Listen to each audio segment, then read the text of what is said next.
fica mais bonito. Bom dia. Não disse? É uma alegria muito grande ver carinhas novas, pessoas que eu nunca vi nessa plateia estarem aqui hoje. É uma alegria muito grande para nós, do ILP, do Instituto Legislativo Paulista. E em nome do meu diretor-presidente, professor Vinícius Schurgles, dou as boas-vindas a vocês que estão presencialmente e aos que estão remotamente nos assistindo. Eu quero dizer que o Instituto Legislativo Paulista é um órgão de educação aqui da Assembleia Legislativa do Estado de São Paulo, e a gente promove cursos, palestras, seminários, eventos todos. Tem uma pós-graduação que acontece às quintas e sextas-feiras. Então, é um espaço de educação da Assembleia e o nosso foco são vocês, os alunos. Então, a gente gostaria de ver vocês em outros momentos na nossa casa, no ILP também. Então, hoje, dentro do ciclo de palestras Eleições 2018, nós temos o prazer de receber o professor Dr. Diogo Reis Rodrigues Moreira. Ele é professor de Direito da Faculdade Presbiteriana Mackenzie e que nos dará a honra hoje de falar sobre o direito eleitoral digital. E o professor deixou claro que gostaria que vocês, que não falassem sozinho, que vocês, se tiverem perguntas, por favor, interrompam, mas com uma condição, eu peço. Que vocês levantem a mão para eu levar o microfone, porque como é transmitido e é gravado esse momento aqui, então, para não ficar só o professor respondendo e não aparecer a pergunta de vocês. Ok? Muito obrigada pela presença de todos. Bom dia. Professor, é com você. Tá bom, obrigado, Thaís. Eu posso ficar aqui na frente, né?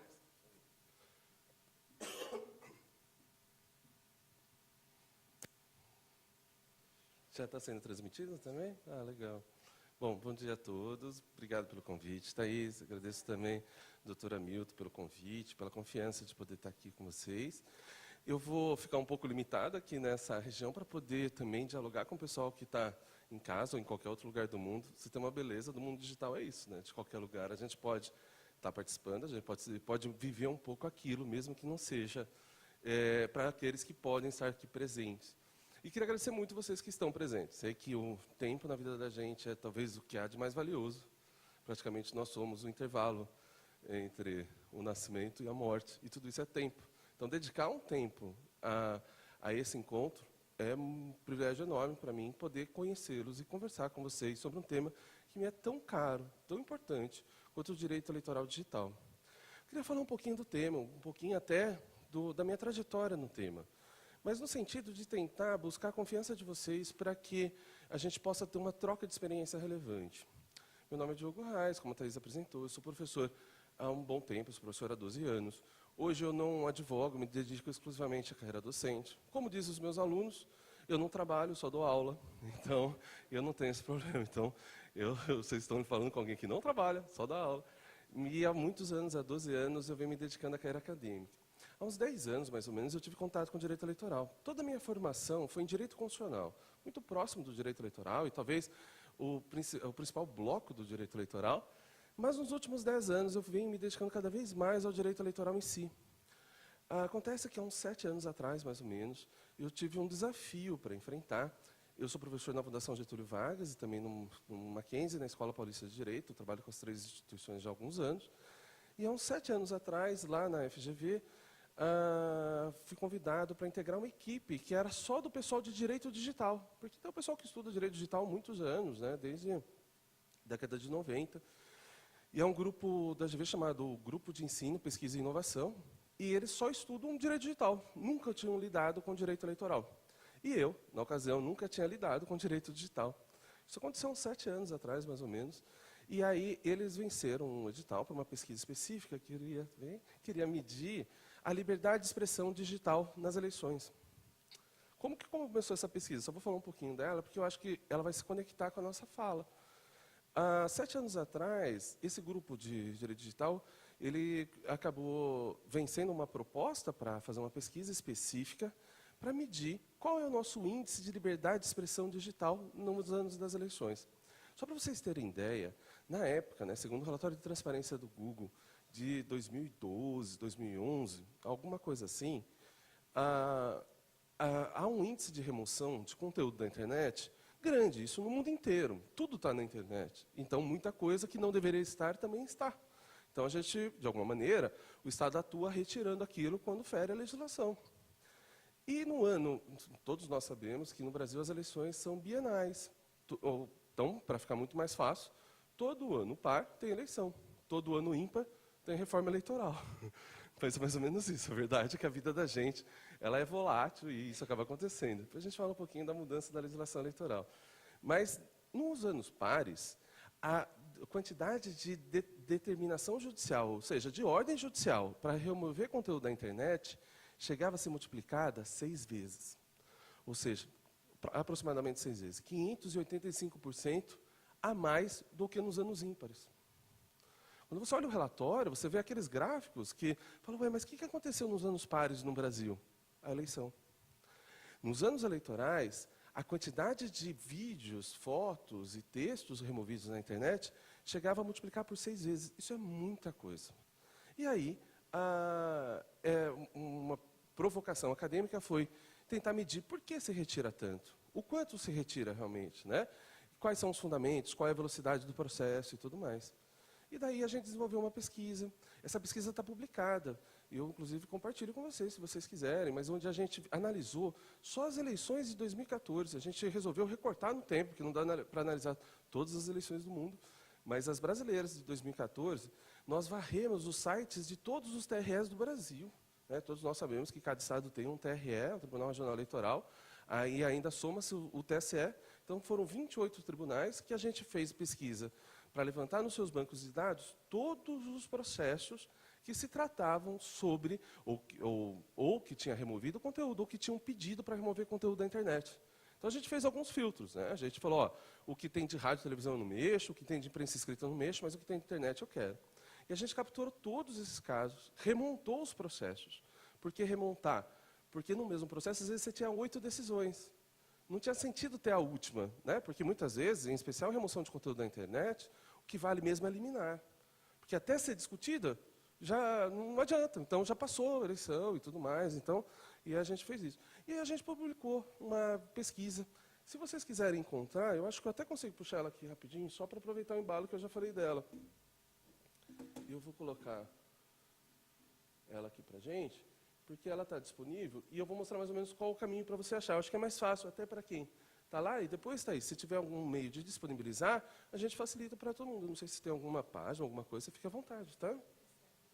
Imagina, ó, como que eu vou achar essa pesquisa aqui? Eu vou colocar GEP, que é GEPI, que é o grupo de pesquisa e inovação que eu comentei da FGV. Vou colocar FGV, aí vou colocar eleições. Vamos ver se assim eu já consigo achar. Ó, ele aparece várias ocorrências ali. E aí a gente tem, vamos ver se aqui eu consigo. Não, vou tentar a primeira ocorrência. Pesquisa e inovação, FGV Direito. Vamos só para ver se eu consigo abrir.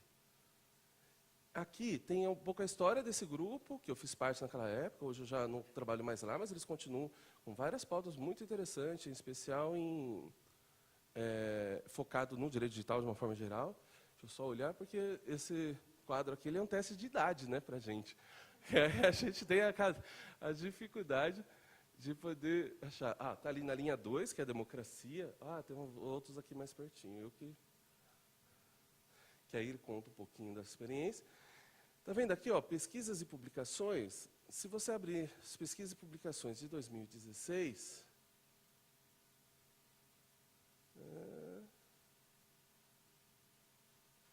deixa eu ver aqui, 2015.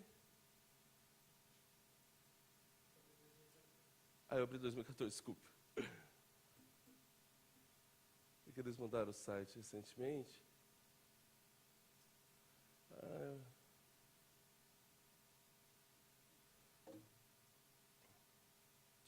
Aqui, ó. Eu que não estava vendo, gente. Estava ali em 2016 mesmo. Aí aparece Justiça Eleitoral e Conteúdo Digital. É essa pesquisa. A gente fez em 2014, que era o ano das Olimpíadas no Brasil.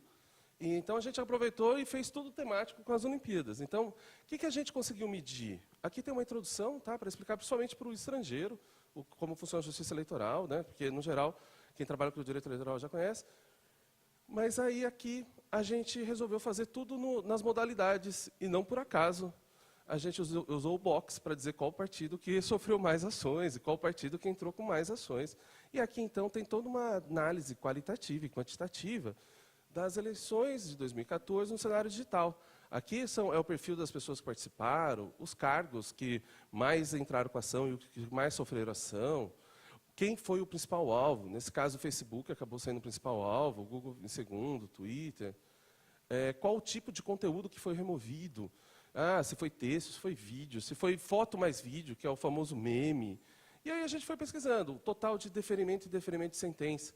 Então, o vermelhinho é o quanto que foi deferido a remoção, ou seja, a retirada de conteúdo. E o azulzinho é quanto foi negado. Então, você vê que tem uma proporção alta, e isso se repete por várias coisas. Aqui a gente fez o recorte do país. Eu fui um dos coordenadores da pesquisa, junto com muita gente boa que trabalha digital, como o Alexandre Pacheco, a Mônica, o Vitor, e muitos outros que também trabalharam para poder fazer isso acontecer. Essa pesquisa está pública. Ela é um retrato do Brasil, do quanto o Brasil, de alguma maneira, remove conteúdo na internet em época de eleições. Não é uma crítica à Justiça Eleitoral, pelo contrário, eu acho que a Justiça Eleitoral faz um grande trabalho. Mas é um alerta para que a gente possa entender o porquê se remove, e o quanto se remove, e qual a velocidade disso. Um dos exemplos, falando em velocidade, a gente pode ver aqui, por exemplo, a linha do tempo. O processo que se refere ao ambiente digital, na Justiça Eleitoral, ele tem uma sentença, em média, 20 dias. Gente, às vezes eu trabalho muito com os alunos da graduação, e tem gente que passa anos estagiando e não vê o final de um processo. Eu lembro que eu estagiei, me formei, saí da faculdade e fui para a carreira pública, depois eu fui fazer mestrado, e aí quando eu estava fazendo, no final do mestrado, na época, saiu uma decisão de um processo que eu era estagiário. E aí eu falei assim, poxa vida, depois de 6 anos e tal. Então imagina, no eleitoral é tudo muito rápido, né? Em 20 dias sai uma decisão judicial aqui, especial para questões de remoção. Então isso mostra um pouquinho também a linha do tempo e tudo. Mas eu acho que foi aí que talvez eu tive que enfrentar com mais força mesmo o direito digital no aspecto eleitoral. Então, eu tentei aprender com eles, conhecer um pouquinho do direito digital que eles conheciam, e tentei juntar o que eu estudava sobre direito eleitoral, para tentar aplicar e entender que o universo digital ele tem diferenças que a gente precisa considerar, e essas diferenças elas acabam provocando uma grande dificuldade de interpretação, de aplicação, e que a gente precisa entender esse mundo digital. Essa pesquisa ela foi publicada em 2016, mas ela começou em 2014, e eu comecei esse trabalho com o digital em 2011, 2012. E desde então fiquei nessa temática. Fui avançando e venho trabalhando com fake news, notícias falsas, e mídias sociais, e eleições já esses últimos 6, 7 anos. E esse tema, nesse ano, nessa eleição, sobretudo, ele cresceu ainda mais do que já estava. A gente já imaginava que esse tema cresceria. E como eu venho escrevendo e trabalhando isso há muito tempo, foi uma oportunidade bacana de ver a evolução desse cenário aí. E daí que eu fui tentar buscar e tentar mostrar um pouquinho do ângulo, de uma espécie de um novo ângulo do direito, ou seja, um direito eleitoral digital. Não um novo ramo do direito, mas sim um novo ângulo. O que eu percebi? Eu percebi que só conhecendo o direito digital não resolvia o meu problema. Porque as eleições, o direito eleitoral em si, sobretudo com a legislação e o controle da justiça eleitoral, ele é tão peculiar quanto o digital é. O digital tem toda uma peculiaridade, tem a questão da internet não ter bordas, então a dificuldade de você ter as legislações do país, só que, na verdade, você depende um pouco da legislação de outros países, porque, afinal, ela transcende todas as bordas, todos esses territórios. E o digital é tão específico, que também, sozinho, não consegue resolver o problema eleitoral. E aí eu percebi, depois de muito tempo, que talvez o melhor fosse buscar não a junção desses dois ramos do direito, mas sim a sua harmonização. Quando eu falo harmonização, é que eu acho que ela vem funcionando mais, não é só porque eu achei bonito, não. Por quê? Porque se eu junto a expertise do direito digital, junto com a expertise do direito eleitoral, o que eu tenho é um depósito de duas áreas. Aquela parte digital pode me inspirar no eleitoral, mas não resolve meus problemas. A gente não pode tratar a mesma coisa de uma questão eleitoral com uma questão não eleitoral. Gente, assim, não basta dizer assim, não, eu vou aplicar aqui uma multa bem grande e tal. A eleição já aconteceu. Quanto vale uma eleição? Não tem multa que pague. Então, perceba que a gente tem peculiaridades das eleições que só o digital não vai vencer nunca. Só que esse espaço, esse cyberespaço, ele multiplica aos milhões. Antes, a gente tinha uma grande estratégia de comunicação, que você tem as emissoras, que é 1 ou 2 ou meia dúzia, e milhões de pessoas recebendo aquela informação. Hoje, você tem, só no Brasil, 207 milhões de pessoas produzindo informação e ouvindo ou consumindo informação ao mesmo tempo. Que hoje a gente está acostumado a lidar com conteúdo de tal forma que a gente interage com ele. A gente curte, a gente compartilha, a gente fica com raiva, a gente comenta, a gente reage, a gente se emociona. Então perceba que o conteúdo já não é mais uma coisa só de alguém que manda, mas é uma coisa que a gente realmente interage, a gente provoca aquilo lá. Então, pensando nisso, eu venho tentando produzir um pouquinho essa ideia de harmonização. Eu não tinha muito claro o que seria uma harmonização. Até que um dia, por acaso, assim, eu estava vendo uma daquelas coisas de... Não sei se vocês já repararam, mas hoje nas TVs a gente tem, às vezes, dezenas de programas de gastronomia, né? Alguém já reparou nisso? Não? Tem de tudo, tem reality show, tem jogo, tem isso, tem aquilo. Tem um que xinga, tem um que é fofo, tem um que é não sei o quê, e aí vai. Tem de doce, tem de salgado, tem de mistura, tem de tudo. E aí, num desses programas, numa daquela hora, que normalmente a gente assiste quando está com fome, é o exemplo da tortura humana, né? E aí estavam falando sobre harmonização de bebidas e comidas. Aí estava falando sobre como harmonizar um vinho, uma cerveja ou um suco com uma comida. E aí a pessoa que estava lá falando falou assim, olha, você tem que entender que a harmonização não é só juntar duas coisas boas. É juntar uma coisa boa com outra coisa boa e criar uma terceira experiência. Isso é harmonização. Ou seja, se você só comer aquela comida, você vai ter duas experiências boas. Mas se você fizer isso junto, você vai ter uma nova experiência. Como meio que aquela ideia da filtragem do café. Eu costumo dar bastante esse exemplo, porque a gente às vezes não para pensar, né? Mas na verdade quando a gente vai coar um café, é uma coisa tão simples. A gente pega uma substância que é a água, uma outra que é o pó de café, e a gente passa a água pelo pó de café, e a partir daquele momento tudo se transforma. Já repararam nisso? Tudo se transforma. Então, por exemplo, a água deixa de ser água, não é mais água. Ela é outra coisa, ela é café. O pó deixa de ser pó, ele não é mais pó, ele é uma borra de café. E surge um novo produto que até então inexistia naquele lugar. O café líquido. Pode parecer bobagem, mas percebe que todo mundo se transformou, ninguém ficou igual. E meio que é essa a ideia. Então, eu acho que a ideia um pouco da harmonização é isso. Aquela comida com aquela bebida cria uma nova experiência. Um chocolate, com alguma coisa e tal. E a minha proposta do direito digital eleitoral, o direito eleitoral digital, é fazer essa harmonização entre o que a gente já aprendeu e vem desenvolvendo sobre o direito digital e o que a gente aprendeu e vem desenvolvendo sobre o direito eleitoral. Só que não é fácil, porque é muito mais fácil juntar as coisas. Né? Eu posso até estudar as duas áreas do direito, junto num depósito e faço um livro meio a meio. Só que aí, eu continuo com o problema. Eu vou tentar resolver as questões digitais eleitorais como se fosse o digital. Vou tentar resolver as questões digitais eleitorais como se fosse o eleitoral. E a gente já viu que não dá, que não funciona. Então, minha proposta foi fazer essa fusão. Agora, no dia 15 de maio, eu estou lançando um livro pela Revista dos Tribunais chamado Direito Eleitoral Digital. E ele é bacana porque ele envolve 4 autores. E os 4 autores é mais ou menos assim. 2 tinham muita experiência em direito digital. Só que há alguns anos tiveram que ir para o eleitoral. Circunstâncias da vida, tiveram que ir. E outros 2 que tiveram anos no eleitoral e tiveram que ir para o digital. Eu sou um deles. Então, a gente dividiu a angústia de migrar de área e a gente falou assim, poxa, será que na nossa angústia a gente não encontra um eixo em que a gente consegue criar um novo ângulo do direito? E aí veio essa proposta de criar um direito eleitoral digital, só como um novo ângulo, não é um novo ramo, não vai mudar toda a história, mas é só para tentar olhar de uma forma diferente. E é sobre esse tema que eu fui convidado para falar com vocês hoje aqui. Eu queria contar um pouco a história, porque eu acho que é uma coisa meio nova, e às vezes a gente não sabe bem como que isso começa. Não é só a junção de 2 áreas, é a criação de uma nova área, ou de um novo ângulo, de um novo olhar.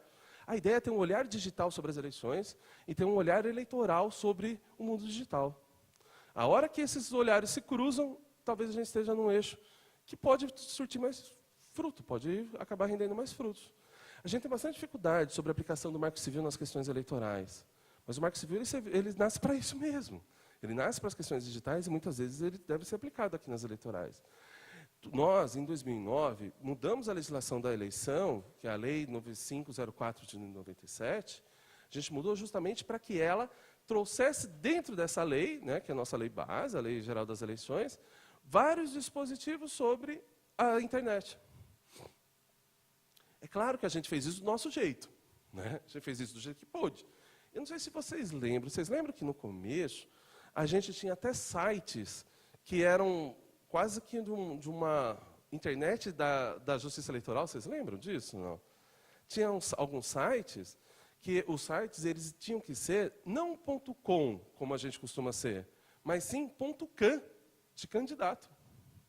Então, era uma ideia de a gente não saber lidar com o estranho, e eu reconheço muito o esforço da Justiça Eleitoral, mas da gente tentar trazer para dentro, sabe aquela coisa? Ó, eu não sei o que é isso, então vou trazer para dentro da minha casa, que em casa eu me viro, sabe? E meio que era um pouco dessa ideia. Claro que não vingou, a internet ela é muito maior que isso, e a gente foi percebendo isso, e vem percebendo todos os dias. Mas a gente tem uma ideia de controle, né? A gente tem uma ideia de controle, a gente parte desse princípio, e a gente está sendo colocado em teste. Cada vez mais, a gente tem mais testes aí para poder enfrentar, e um desafio de como lidar com isso, como enfrentar isso de uma nova forma. E é nesse cenário aí, é nesse problema aí que eu queria ter essa conversa com vocês, de como que a gente poderia enfrentar isso. Eu acho que é legal da gente falar de algumas mudanças. Eu não sei necessariamente o que vocês estavam pensando, mas eu acho que a gente poderia fazer algumas curvas da flexão e depois a gente entrar no mundo da desinformação, que é de fake news, a gente não precisa ficar só nela, mas olhar para um ângulo eleitoral da fake news, um ângulo eleitoral jurídico, para tentar ver se tem algum remédio para isso, se juridicamente tem alguma previsão para isso e tudo mais. Falar um pouco, talvez, da questão de dados, um pouco, para a gente poder entender aí todos esses pontos aí. Gente, fiquem à vontade para perguntar, viu? Eu sei que às vezes é um pouco estranho, o pessoal que está em casa, eu não sei se eles conseguem fazer pergunta, mas vocês aqui conseguem, e eu fico super à disposição para a gente poder ir tocando. Aliás, podem me interromper a hora que vocês quiserem. Eu estou muito acostumado a ser interrompido. Eu sou casado há 10 anos, então eu sou interrompido todos os dias. Fique bem à vontade. E a gente pode estar tendo diálogo aí numa boa. Se alguém quiser, vou puxando. Eu vou começar só para a gente tentar organizar um pouco, falando do quanto a legislação eleitoral muda. Eu não sei bem a experiência de vocês. Será que a maioria é da advocacia eleitoral? Não se sabe. Eu não sei o quanto você já conhece. Mas, na dúvida, eu vou trazendo um pouquinho. Se ficar muito repetitivo, vocês me dão um toque, só para poder ver. Na verdade, é assim. A gente teve, nas eleições, no Brasil, a gente teve a nossa Lei Geral das Eleições, que é a lei base do direito eleitoral, né? Ela é a Lei 9504 de 97. Bom, aí você pergunta, mas só em 97 a gente teve eleição? Não, a gente teve antes disso. Então, num período democrático, pós-Constituição de 88, nós tivemos várias eleições. Nós tivemos uma em 88, outra em 89, por aí vai. Então, como que era regulado isso? É simples. A cada eleição, fazia-se uma lei. A lei eleitoral não era uniforme, perene. Ela era uma lei para cada eleição. Então, você pegar a eleição de 89, 92, 94, essas eleições têm uma lei própria. Se você der um Google, você vai achar a lei. Você, inclusive, encontra. Eu já estudei essas leis, elas são interessantes até pelo ponto de vista histórico. Mas a cada eleição fazia uma lei inteira. Bom, você imagina a dificuldade que acaba acontecendo, né? Cada jogo que vai ser jogado, a gente vai fazer as regras. Será que isso não é instável? Será que isso não é perigoso? E aí, preocupado com o perigo, falando assim, olha, isso daqui cedo ou tarde vai dar problema. Nas eleições de 96, foi feita a última lei individual para a eleição. A gente fazia uma lei inteira para a eleição. A cada eleição fazia uma nova lei. E aí veio aquela ideia assim, olha, isso vai dar problema. Cedo ou tarde, a gente vai fazer uma lei e vai acabar favorecendo ou quem já está, ou excluindo alguém de fora, ou alguma coisa assim. E aí resolveram falar assim, bom, vamos fazer uma lei perene? A gente faz uma lei geral das eleições e acaba com esse problema de toda eleição mudar a lei. Em 97 fizeram a lei, 9504 de 97. Só que de lá para cá, nós tivemos mais eleições, mais reformas da lei do que eleições. Ou seja, se antes a gente mudava a lei a cada eleição, hoje a gente muda a lei 3 vezes a cada eleição. Se a gente for somar a lei das inelegibilidades, o Código Eleitoral, a lei dos partidos políticos, a lei das eleições, e contar as eleições, a gente teve 10 eleições nesse período e 29 mudanças legislativas. É curioso, né? Eu vou fazer uma lei para não mudar mais e mudo 3 vezes o que eu mudava antes. É claro que tem diferença, por exemplo. Às vezes faz uma reforma eleitoral, às vezes não, só mudou uma vírgula, tal. Mas a verdade é que a gente muda muito a lei eleitoral, muito. Então, nós não fomos capazes no Brasil de fazer 2 eleições com a mesma regra. Isso é uma tragédia do ponto de vista de segurança jurídica. Tem muita reforma que melhorou, muita coisa melhorou. Mas você entende que a instabilidade é um mal em si? Né? Quando a gente fala em direito, a gente espera segurança. A gente não quer acordar e ter um novo ordenamento, uma nova regra que a gente não sabe o que é. Então tem muita coisa boa que aconteceu, mas muda-se muito. A internet, ela entrou na legislação eleitoral em 2009 com muita profundidade, onde fez aquela sopa de letrinha lá no 57. Vocês lembram dela? 57A, 57B, C e tudo mais e tal. E aí colocou uma série de regras. Essas regras chegam em 2009, na nossa legislação eleitoral, com a proposta de regular mesmo a internet, de botar a internet no lugar dela. E mostrando assim, olha, não, aqui a eleição, a internet pode ser usada, mas pode se eu deixar, pode se eu fizer isso, pode se fizer aquilo. Tudo. Se vocês forem olhar a redação original daqueles dispositivos para a redação hoje, vocês vão perceber uma curva. Essa curva começa assim dizendo, não, tanto é que a primeira dispositivo diz, é permitida a propaganda na internet. Tipo assim, como se eu pudesse proibir. Porque é difícil, a gente parte de uma lógica de proibição. O mundo era outro sem internet. Gente, quem que imaginava por um celular, um aparelho na sua mão, um aplicativo, você pegar chamar uma pessoa que você não conhece, que vai te levar de carro para algum lugar, que você já combinou. Você não vai precisar colocar no bolso, aquilo já vai ser debitado no cartão de crédito. Aquela pessoa vai te avaliar, você vai avaliar aquela pessoa. Quem imaginava que isso podia acontecer? Eu falo, uma amiga minha me fala assim, é tudo que a minha mãe falava para eu não fazer, pegar carona com o estranho e aceitar a balinha. Então, meio que isso acaba acontecendo. E o nosso mundo é assim hoje. Hoje a gente tem conversas intermináveis, já pararam? Para os aplicativos, por exemplo, de mensagem instantânea, nós temos conversa que começa hoje e às vezes não termina. A gente tem conversas em grupo. Quem não tem aqui um grupo da família? Quem nunca recebeu um bom dia da tia pelo grupo, outra coisa assim? A gente tem formas de lidar e cada um com o seu jeito de lidar com a internet. Mas quando ela chega, a justiça eleitoral, na verdade o direito eleitoral, né, a legislação, resolveu travar e falar assim, não, peraí, deixa eu mostrar aqui quem é que manda. E aí botou uma série de regras. E tentou transportar para a internet tudo que a gente tinha no mundo offline. Então, por exemplo, não, eu não posso pagar propaganda na internet, porque eu não posso pagar propaganda na televisão. Eu não posso fazer isso. Então foi tentando comparar, e talvez o primeiro movimento foi de comparar a internet com um pouco da televisão. Depois, comparar um pouquinho da internet com a imprensa escrita. Depois foi perceber que a internet não se compara mesmo, que a gente não consegue. Por que é tão inviável fazer a comparação com a televisão? Primeiro, porque a televisão é uma concessão pública.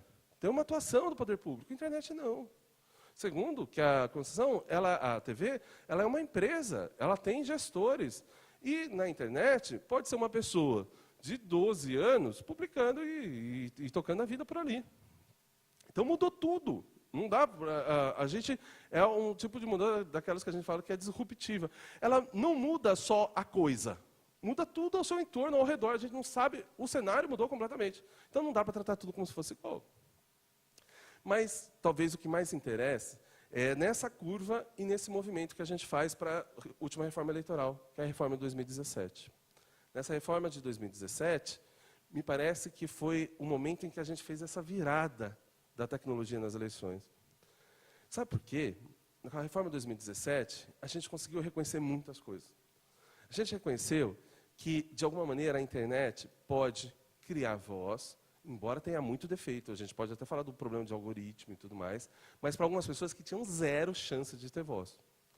E aí permite-se o impulsionamento, que é uma forma de pagar para alcançar mais pessoas. Então, pela primeira vez, permite uma modalidade de pagamento na internet, que até então era proibido. Outra coisa, no 57J, que previa a punição mais grave que pode ter, que é de romper com, tirar do ar aquele site, tentar dar tela azul, lembra da tela azul da TV, jogar para o site, a tela azul, hoje mudou muito. Antes era assim, olha, vai ter que cumprir, tem 24 horas. Agora não, se você lê comparando as duas redações, vocês verão que fez uma curva respeitando, de alguma maneira, as dificuldades operacionais dos provedores.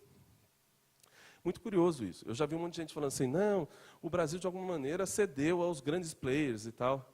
Eu fico imaginando, você imagina ter que explicar para alguém, ou que, não, aqui no Brasil não tem Facebook. Não, como não? Não, não tem. Não, aqui no Brasil não tem Google. Não, não tem. A gente tem aqui um sistema próprio. Dá para imaginar o quão fora do mundo a gente ficaria? Percebe que esses players, embora eles são agentes econômicos que são muito ricos e ganham dinheiro, esse é o negócio deles, mas você entende que eles trazem um contraponto para toda a sociedade que não dá para a gente negociar. Ah, não, na dúvida eu tiro do ar. Opa, peraí, não. Você não está tirando do ar a empresa, está tirando do ar os seus milhões de usuários. Então, é muito mais grave do que poderia parecer. A gente tem que tomar esse cuidado. Então, me parece que a legislação eleitoral começa a entender o seu espaço. Não é uma ideia de submissão, não. É de perceber e sair muito na frente. Vocês já repararam que a justiça eleitoral no Brasil, ela é super tecnológica? Alguém já reparou isso? Bom, primeiro, talvez o mais óbvio, é a votação na urna eletrônica. Né, sempre por muito tempo, né, e ainda hoje considerada como uma espécie de orgulho. Só que vocês sabiam que a Justiça Eleitoral, desde que foi criada, ela já tinha uma carinha tecnológica? Vocês lembram como que a Justiça Eleitoral foi criada? Ela foi criada pelo Código Eleitoral de 1932. Não foi pela Constituição, foi pelo Código. Depois ela foi constitucionalizada, mas uma justiça foi criada pela lei, pelo Código. E lá, no Código de 32, se você puxar, você acha o código, porque nós temos internet, e porque nós temos sistemas buscadores como o Google, por exemplo, que é eficiente nisso. E aí você encontra e você vai ver no artigo 57, no inciso 2, da lei de 1932, a previsão de fazer eleições por meio de uma máquina de votar. Olha que louco, né? Que curioso. Lá em 1932, havia na própria lei a previsão de fazer uma máquina de votação. Né? Como um amigo meu diz, isso é muito Black Mirror. Né? Tipo, é uma série do Netflix que fala muito de tecnologia, avanços e tal. Parece que alguém voltou no tempo e já colocou lá, né, em 1932. Mas, para além da ficção científica, da ciência, do sci-fi, a ideia é que a justiça eleitoral ela é tecnológica por essência. Hoje, a gente tem, por exemplo, o título eletrônico, o e-título, que é um aplicativo. A gente tem a possibilidade do DNI, que é o Documento Nacional de Identificação, que é um documento maravilhoso, que é digital e que vai congregar todos os outros documentos. Então, a Justiça Eleitoral ela tem a cara da tecnologia. E ela tem isso desde que ela foi criada, lá em 32. Então, a gente precisa perceber que, de alguma maneira, a gente está num cenário privilegiado. Se fosse, por exemplo, as justiças estaduais, com todo respeito, mas a falta de diálogo entre os tribunais, né, que acaba acontecendo, cada tribunal tem o seu sistema do processo eletrônico, né, a gente tem uma dificuldade de comunicação entre os processos e tudo mais, seria muito mais difícil. Mas a justiça eleitoral não, ela procura integrar muita coisa. Então a gente tem essa cara aí tecnológica. Mas aí, eis que, diante desse movimento onde a legislação eleitoral procura, de alguma maneira, ser mais branda, surgem alguns desafios que colocam em xeque todo esse movimento. Que desafio? O desafio das famosas fake news, por exemplo. O desafio dos robôs. O desafio do Big Data, o Big Data, a ideia do mundo de dados. O desafio da Cambridge Analytica. O desafio da manipulação do voto e tudo isso. Será que tudo isso existe? Como será que a gente poderia lidar com isso? Será que a gente precisa de lei nova? O que a gente precisa para isso? Eu acho que eu vou me concentrar agora um pouquinho nisso. Eu acho que é legal da gente poder ir puxando, tá? E aí, se vocês, de repente, já trataram muito do tema, vão me falando, eu vou cortando. Vamos começar um pouquinho, eu acho que com as notícias falsas. Eu acho que é bem legal da gente falar dela, porque é um tema que todo dia está na pauta, todo dia a gente está vivendo isso. E eu queria falar não só de fake news, mas até chegar, talvez, à parte mais moderna e perigosa da fake news, que é o deepfake. Não sei se vocês já ouviram falar, que é um negócio ainda mais complexo e que a gente junto vai conversar para tentar explicar ou falar um pouquinho a respeito disso. Bom, a expressão fake news ela surge como uma loucura, né? Na verdade, ela já ganha a palavra do ano pelo Collins, pelo dicionário, ela já é usada por todo lugar. A gente tem um presidente dos Estados Unidos usando essa expressão para muita coisa. E aí ela aparece como uma ideia de um negócio estrondoso que vai acabar com a democracia. Já ouviram algo assim? Já perceberam? Ou sentiram que poderia ser algo assim? O curioso é que a gente parece que acredita que a mentira nasceu com a internet. Gente, mentira existe desde que o mundo é mundo. A gente não consegue precisar. Mas dá uma sensação, eu fico imaginando assim, nossa, gente, os mais velhos que viveram em época que não tinha internet, como pode, né? Nunca mentiram, que coisa bonita. Né? Não, a mentira não é da internet, ela é do ser humano. Né? Então, o problema é a humanidade. Então, se for tirar a internet, tira a humanidade. Não tem sentido, a gente não precisa fazer isso. A verdade é que a mentira não é uma coisa da internet. O que é uma coisa da internet é a velocidade, é a massificação, é a desordem informacional. Então, vamos tentar colocar um pouquinho as coisas nos seus lugares. Eu queria começar pelo termo mesmo, fake news. Fake news, uma tradução literal, notícias falsas. Com toda a sinceridade, tudo que vocês estão olhando sobre fake news por aí, vocês acham que elas seriam só notícias falsas, explica tudo? Por exemplo, eu vou lá, publico uma mentira. Isso é notícia? Não é notícia. Eu não sou jornalista, não sou imprensa. E eu como imprensa, se eu fizer uma matéria mal checada, isso é fake news? É notícia falsa? Gente, você sabe a pressão para... Tem algum jornalista aqui com a gente? Vocês? Legal. A pressão para dar um furo, pressão para publicar coisa. A gente vive numa velocidade da informação tão grande, e que a gente precisa se adiantar. Quantas notícias são dadas sem conseguir checar profundamente. E aí depois você vai ajustando. Mas você pode acabar com a vida de alguém. Sempre pôde. A imprensa, a gente tem casos antiguíssimos, antes de existir internet. Como o caso mais famoso no direito, eu acho que é aquele da escola base, e que a mentira provoca um dano extraordinário.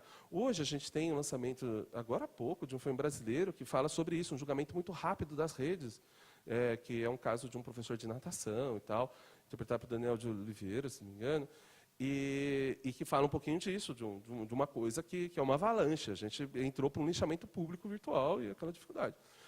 Então, assim, muitas vezes, uma reportagem não é possível checar tudo. Eu costumo dizer que e o professor Eugênio Butti, que falou isso uma vez, para dar o meu crédito aqui que eu aprendi com ele, da comunicação, e ele disse assim, a gente estava junto no MPF, fazendo uma palestra, um ciclo sobre fake news também, e ele falou assim, é da essência do jornalismo não ter o ponto final da notícia. O jornalismo ele serve para provocar.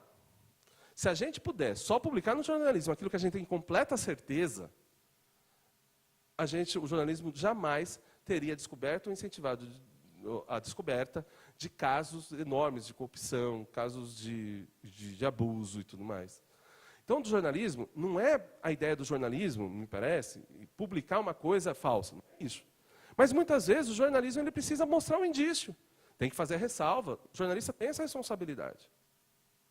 Então, cuidado, a gente costuma empregar esse termo fake news para tudo. Fake news, eu comecei a contar sobre o que ele já foi empregado. Vocês se recordam, por exemplo, do presidente dos Estados Unidos, Donald Trump, na primeira coletiva de imprensa que ele vai dar, vem o representante da CNN e vai fazer uma pergunta.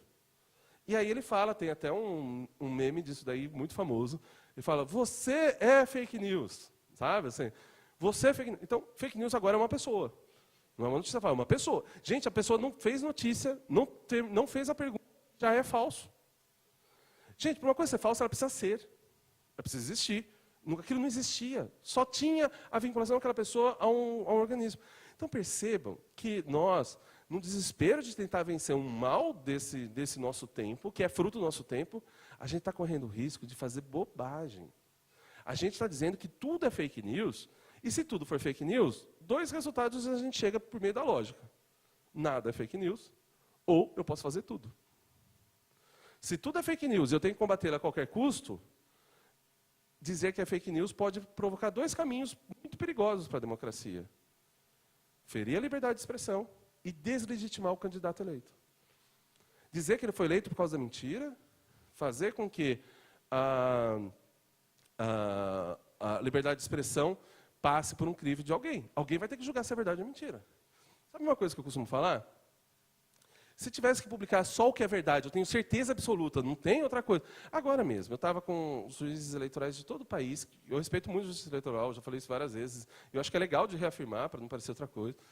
E eu estava no colégio de presidentes dos tribunais regionais eleitorais. Eles chamaram os tribunais de todo o país, os juízes que vão cuidar da propaganda, e fizeram uma espécie de cursos. Eu fiquei com a parte de internet de eleições, que é a parte que eu trabalho há muito tempo. E no TSE, semana passada, também teve um encontro desse. E a gente conversando, aí uma das ideias foi assim, pô, mas não dá para a gente, por exemplo, obrigar o jornal só a falar a verdade e tal? Eu falei assim, ó, veja, se fosse assim, nem horóscopo a gente ia ter. Ó, com todo respeito a quem acredita muito em horóscopo, gente. Mas assim, sejamos sinceros, já pensou ter que provar, eu sou ariano, eu tenho que provar que hoje eu vou ter um dia lindo. Eu estava tentando olhar meu signo antes aqui para dizer para vocês. A pessoa, vou processar o João Bidu, não, processar o horóscopo, porque ele me disse que eu ia ter um dia lindo e meu dia foi uma porcaria. Gente, calma lá. Né? Calma lá, sejamos sérios. Imagina como ficariam as questões de religião. Eu tenho que provar que um Deus que eu acredito existe. Imagina. Como que eu só vou falar o que posso provar? Não, peraí, gente. Peraí, a gente tem uma dimensão enorme. A gente não pode tratar tudo assim. Mas a gente tem que olhar, e ao meu ver, não pode deixar a coisa solta. A gente tem que olhar o dano e o dolo. Para mim, você pode ter, você não tem sentido bloquear a fake news ou a mentira. E eu até peço para vocês, eu acho que é uma boa forma de encarar o tema com bastante seriedade, é parar de usar o termo fake news. Embora eu sei que ela é muito atraente. E eu vou ficar aqui repetindo esse termo, por mais que eu estou falando para parar, porque o problema é que esse termo virou um coringa, e que cabe para tudo. E aí vira um grande guarda-chuva que a gente não consegue. Como resolver o problema da fake news? Qual fake news você está falando? Aquela que injuriou? Aquela que caluniou? A que difamou? A que, na verdade, falou uma mentira, seja positiva ou negativa, que atrapalha e me dá um direito de resposta? Gente, vocês percebem que para cada um eu tenho um tipo legal para isso? Eu já não tenho um crime de injúria no âmbito eleitoral e fora dele? Já não tenho de difamação dentro dele e fora dele? Já não tenho direito de resposta dentro do direito eleitoral e fora dele? Para que, então, eu vou juntar tudo chamando de fake news, se a gente já foi muito sábio em separar e colocar conduta e punição para cada tipo de enquadramento? É a mesma coisa que a gente passa o dia escolhendo. Eu lembro quando eu era pequeno, minha mãe ficava na mesa assim, escolhendo feijão, sabe? Assim, separando o feijão, coisa. E aí, meio que de sacanagem, às vezes eu ia lá e juntava. Que ódio, né? Pensa no menino que apanhava. Eu falo que eu sou careca por causa das puxadas de cabelo que ela deu naquela época lá. E aí misturava. Então é a mesma coisa. A gente separar tudo. Separou? Ufa, joga para o mesmo pote. Para quê? A gente já separou. Vamos juntar em fake news só porque é bonito? Gente, tratem um dano, não a fake news. Primeiro porque ela não existe nesse sentido. A gente não consegue entender o que ela é. No fundo, fake news é uma desinformação. A tradução literal como notícia falsa não resolve, porque o maior problema da fake news não é a imprensa. Pelo contrário, a imprensa, ao meu ver, é a solução da fake news.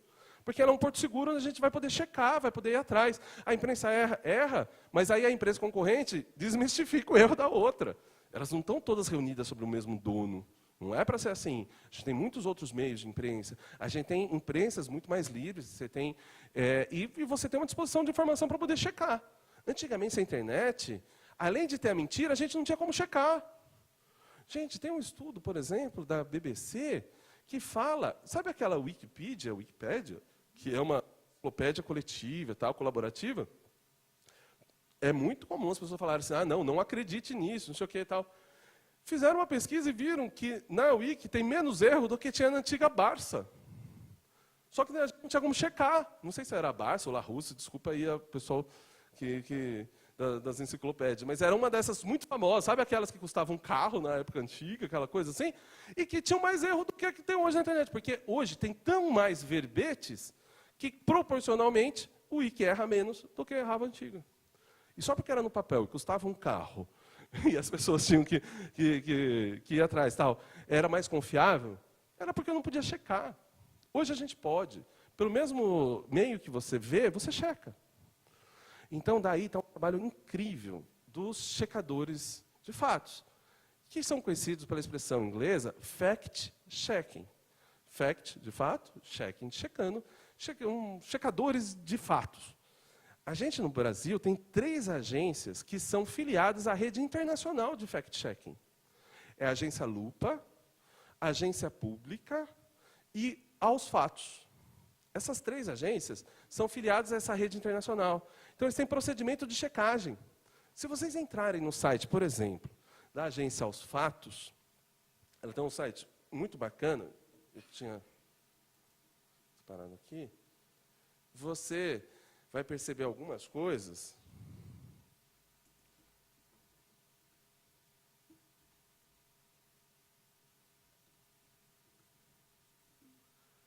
Ó, eu joguei Aos Fatos manuais, tá? Deixa eu abrir esse primeiro resultado.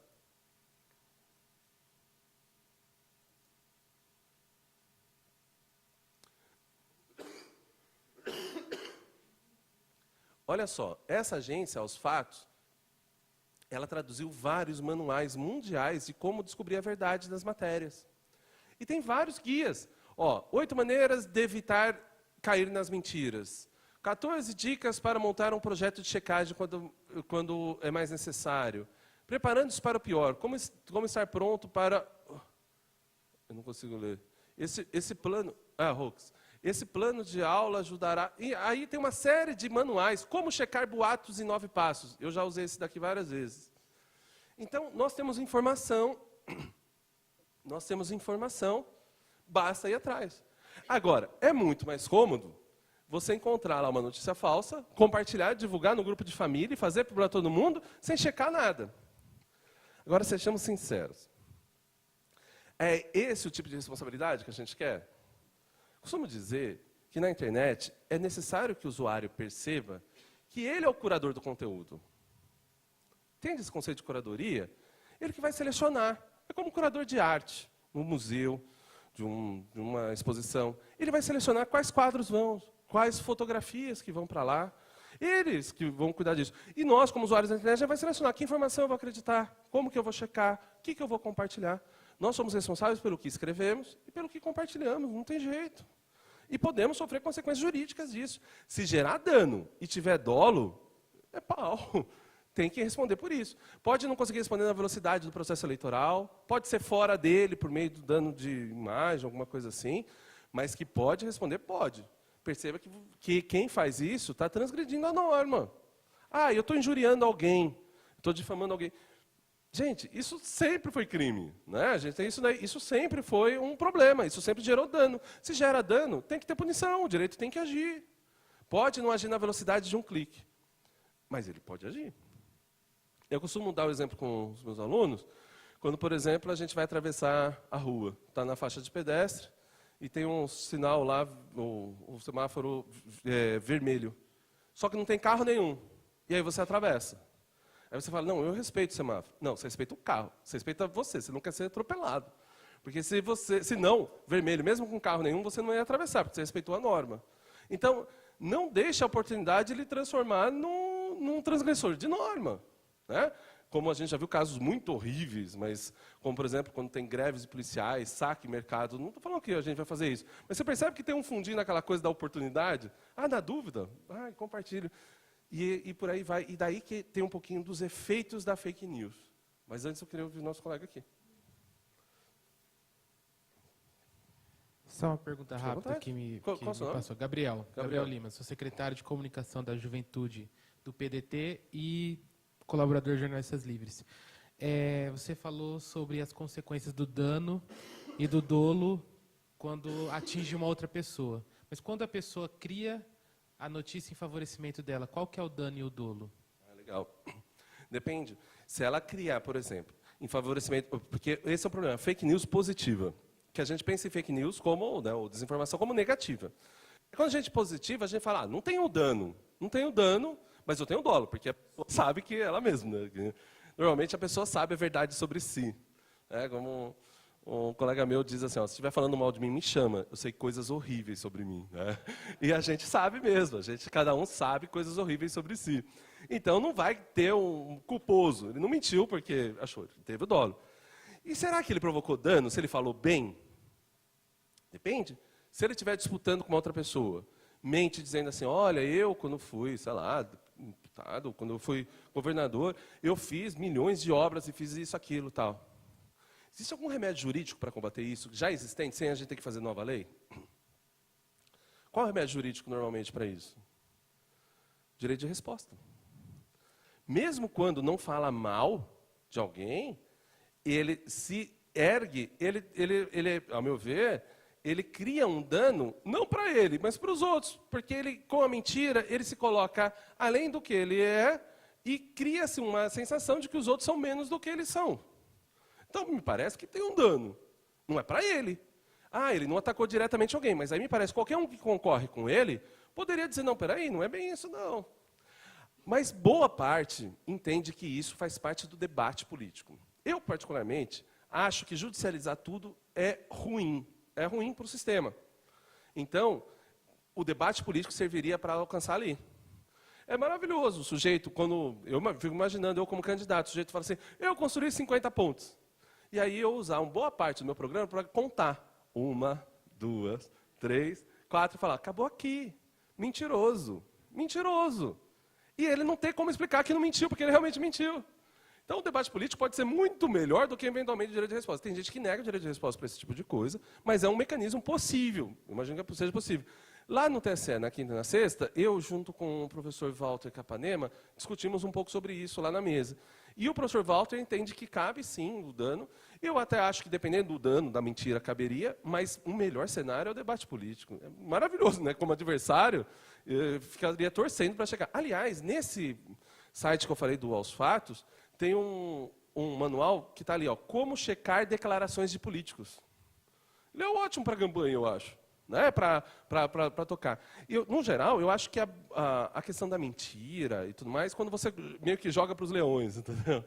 Ela funciona. Quer ver um exemplo? O nosso pedido de registro de candidatura no Brasil. Todo mundo sabe que no Brasil a gente precisa fazer o pedido de registro. E é uma pena, para mim, um dos maiores efeitos da normatização eleitoral é juntar o pedido de registro com a campanha. É uma droga isso.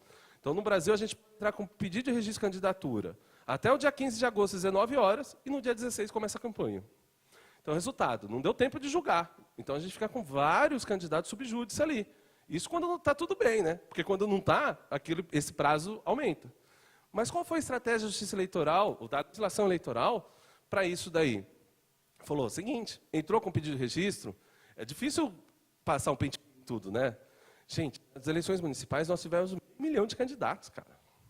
São meio milhão de pedidos de registro. Mas abre para os leões. Ela vai lá, no sentido figurado, claro, abre 5 dias para qualquer um, para as pessoas impugnarem do cenário. Gente, tem pedido de registro, todo mundo do jurídico daqui corre para o jurídico de lá, para o pedido daqui, porque passa para passar o pente fino, tentar descobrir. Então, eu acho que a mentira também é assim. Gente, como candidato, eu ia amar que o candidato tocasse uma fake news se vangloriando, para poder desmentir. É muito mais fácil desmentir. Né? É lógico que existe uma diferença entre o fato e o valor. Por exemplo, fato, construir tantas pontes. Valor, eu fui o melhor. Melhor em quê? Eu fui melhor porque eu fui o mais fofo. Calma. Então, não dá para medir mesmo que é melhor, depende de um referente. Fui melhor em construção civil, fui melhor no orçamento. Então, muitas vezes, são palavras de valor. Então, aí não cabe mentira mesmo, né? Não é fato. Mas construir ponte, por exemplo, é um fato. Então, eu acho que funciona muito bem. Eu acho que daí, imagina, obrigado a você, a gente pode ir um pouquinho para quais são os efeitos das fake news ou da desinformação nesse cenário. Perceba que a desinformação ela é uma poluição da informação. É como se fosse uma poluição. Eu tenho bronquite, não sei se vocês perceberam, mas eu estava aqui meio tossindo, já tinha usado a bombinha e tudo mais, estava falando com a Thaís disso e tal. Então, assim, o ar seco, poluído, me faz mal. Ele dificulta, de alguma maneira, por causa dos problemas respiratórios que eu tenho, de pegar o oxigênio. Num ambiente onde você tem uma umidade mais bacana e o oxigênio mais limpo, menos poluído, é muito mais fácil respirar. Mas eu respiro. Tá bem? E com remédio, outra coisa, a gente vai se ajustando. A informação é meio que essa poluição. É meio que esse gás aí, essa névoa. E aí você não sabe direito se aquilo é verdade ou mentira, é uma poluição. Mas você tem como avançar e buscar oxigênio ali. Com esses meios é um exemplo. todo mundo, a grande discussão dessa eleição é descobrir o quanto as fake news podem manipular o voto do eleitor e mudar o resultado da urna, da votação. E tem uma preocupação muito grande quanto a isso. Esse é talvez um ponto que eu tenho muito medo. Por quê? Porque, em nome da vontade democrática, eu acho que todo esforço poderia valer a pena. Então, dá aquela sensação assim, poxa, se vai ferir a democracia, eu vou fazer de tudo para avançar. Ontem mesmo, saiu nos jornais que o presidente do Tribunal Superior Eleitoral, num quadro sobre fake news, promovido pela revista Veja, aqui em São Paulo, tinha dito que, segundo as informações, ele tinha dito que se uma eleição fosse manipulada pelas fake news, deveria ser anulada, alguma coisa assim. Vocês chegaram a ver? Saiu nos jornais ontem mesmo, acabou saindo. Eu não sei exatamente o teor, eu não estava lá, então é sempre difícil de medir. Mas a verdade é que, quando a gente fala em manipulação do eleitor, dá uma sensação de que qualquer remédio vale a pena, né? É como, meio que aquela ideia assim, sei lá, para eu preservar a minha vida, qualquer coisa vale, né? Tipo, sei lá, eu poderia, né, aquela ideia de estado de necessidade, alguma coisa assim. Mas, espera aí, todos nós somos eleitores, embora trabalhemos com o eleitoral, também somos eleitores. Quem aí sabe me dizer exatamente por que escolheu o candidato X ou a candidata? Gente, com toda sinceridade, você pode ter um critério, mas o critério é seu e é problema seu. A gente não faz prova para ser eleitor e não deve fazer. Ser eleitor e escolher o voto, você escolhe pelo que você quer. Eu vou ser muito sincero, a minha avó, eu lembro que ela votou uma vez, não vou falar para quem, mas ela disse assim, ele tem uns olhos tão lindos. E eu lembro que eu falei assim, pô, vó, você vai fazer isso por causa dos olhos, né? Se ela tivesse vivo, se fosse hoje, eu ia falar assim, que legal, vó, vai firme. É problema dela, é o voto dela. Ela não precisa fazer prova, ela era cidadã, ela votava, é problema dela. Muitas vezes a gente não consegue saber o porquê a gente vota. Você pode ter um critério objetivo. Não, voto porque ele fez mais ponte, voto porque ele fez mais isso. Voto. Ok, mas sejamos sinceros, no Brasil o voto é obrigatório, mas justificativa não. A gente não está no Big Brother da urna eletrônica. A gente está aqui, a gente não precisa justificar. Então, votem pelo que vocês quiserem, cada um é assim. Agora, como que eu vou provar que a pessoa votou por causa de uma mentira? Difícil, né? Na hora de votar, ela não tem que explicar o porquê. Quer ver um exemplo? Nas eleições de 2014, nós tivemos 2 candidatos à presidência da República que, de alguma maneira, sofreram muito em matéria de reputação nos últimos anos. Acho que vocês sabem bem de que eu estou falando e que reputação é essa. Recentemente, o que eu estou percebendo? Muita gente está resgatando nas redes sociais o apoio que a pessoa deu em 2014 para aqueles candidatos. A gente teve para o segundo turno a candidata Dilma, que acabou assumindo a presidência do Brasil, e o candidato Aécio. E um monte de gente está indo nas redes sociais e resgatando, comentando aquelas fotos antigas, dizendo eu apoio o Aécio, ou eu apoio a Dilma, não sei o que e tal. E meio que ironizando aquele eleitor que manifestou a sua cidadania. É ridículo isso. É ridículo, é uma superexposição, dá uma sensação de que alguém sabe mais que o outro, é prepotente, é antidemocrático, é ridículo isso. E estão fazendo isso meio que para a pessoa se explicar agora. Explica agora porque você votou nesse fulano, ou naquela fulana, ou não sei o quê. Ei, tem que explicar para quem? Para ninguém. Sabe, se o presidente da República, do tribunal, quiser que eu explique por que eu votei, quem está errado é ele, não tem que me perguntar nada. Então, como eu vou saber se foi mentira que influenciou? Se eu não sei nem por que eu votei na pessoa. Como que eu vou saber que foi mentira que me levou aquilo? Então, não dá, gente, não dá. Vou te dizer uma coisa. Nos Estados Unidos, que é onde a gente viveu, talvez o maior problema disso, e é importante fazer a distinção. Vivemos 2 grandes problemas nas eleições americanas e que vivemos em todas as outras eleições e vamos viver daqui para frente ainda mais. Um problema é a questão do cruzamento de dados, de grandes dados, grande quantidade de dados, que é o Big Data, o Big Data. E o outro são as notícias falsas no intuito de manipulação. O que aconteceu naquele país, que é o que a gente confunde e joga tudo como se fosse fake news. Mas, por meio de um vazamento de dados, coletaram-se dados de 87 milhões de pessoas pelo mundo, e aí, passando numa espécie de um aplicativo, que era uma análise de perfil, aqui não dá tempo de contar com detalhe, mas só para entender. Na rede social, tinha um aplicativo que dizia assim, descubra mais sobre você, sabe? Faça não sei o que e tal. E aí o sujeito entrava e cedia para essa pessoa os dados, para esse aplicativo os dados, para o aplicativo tentar medir quem é você.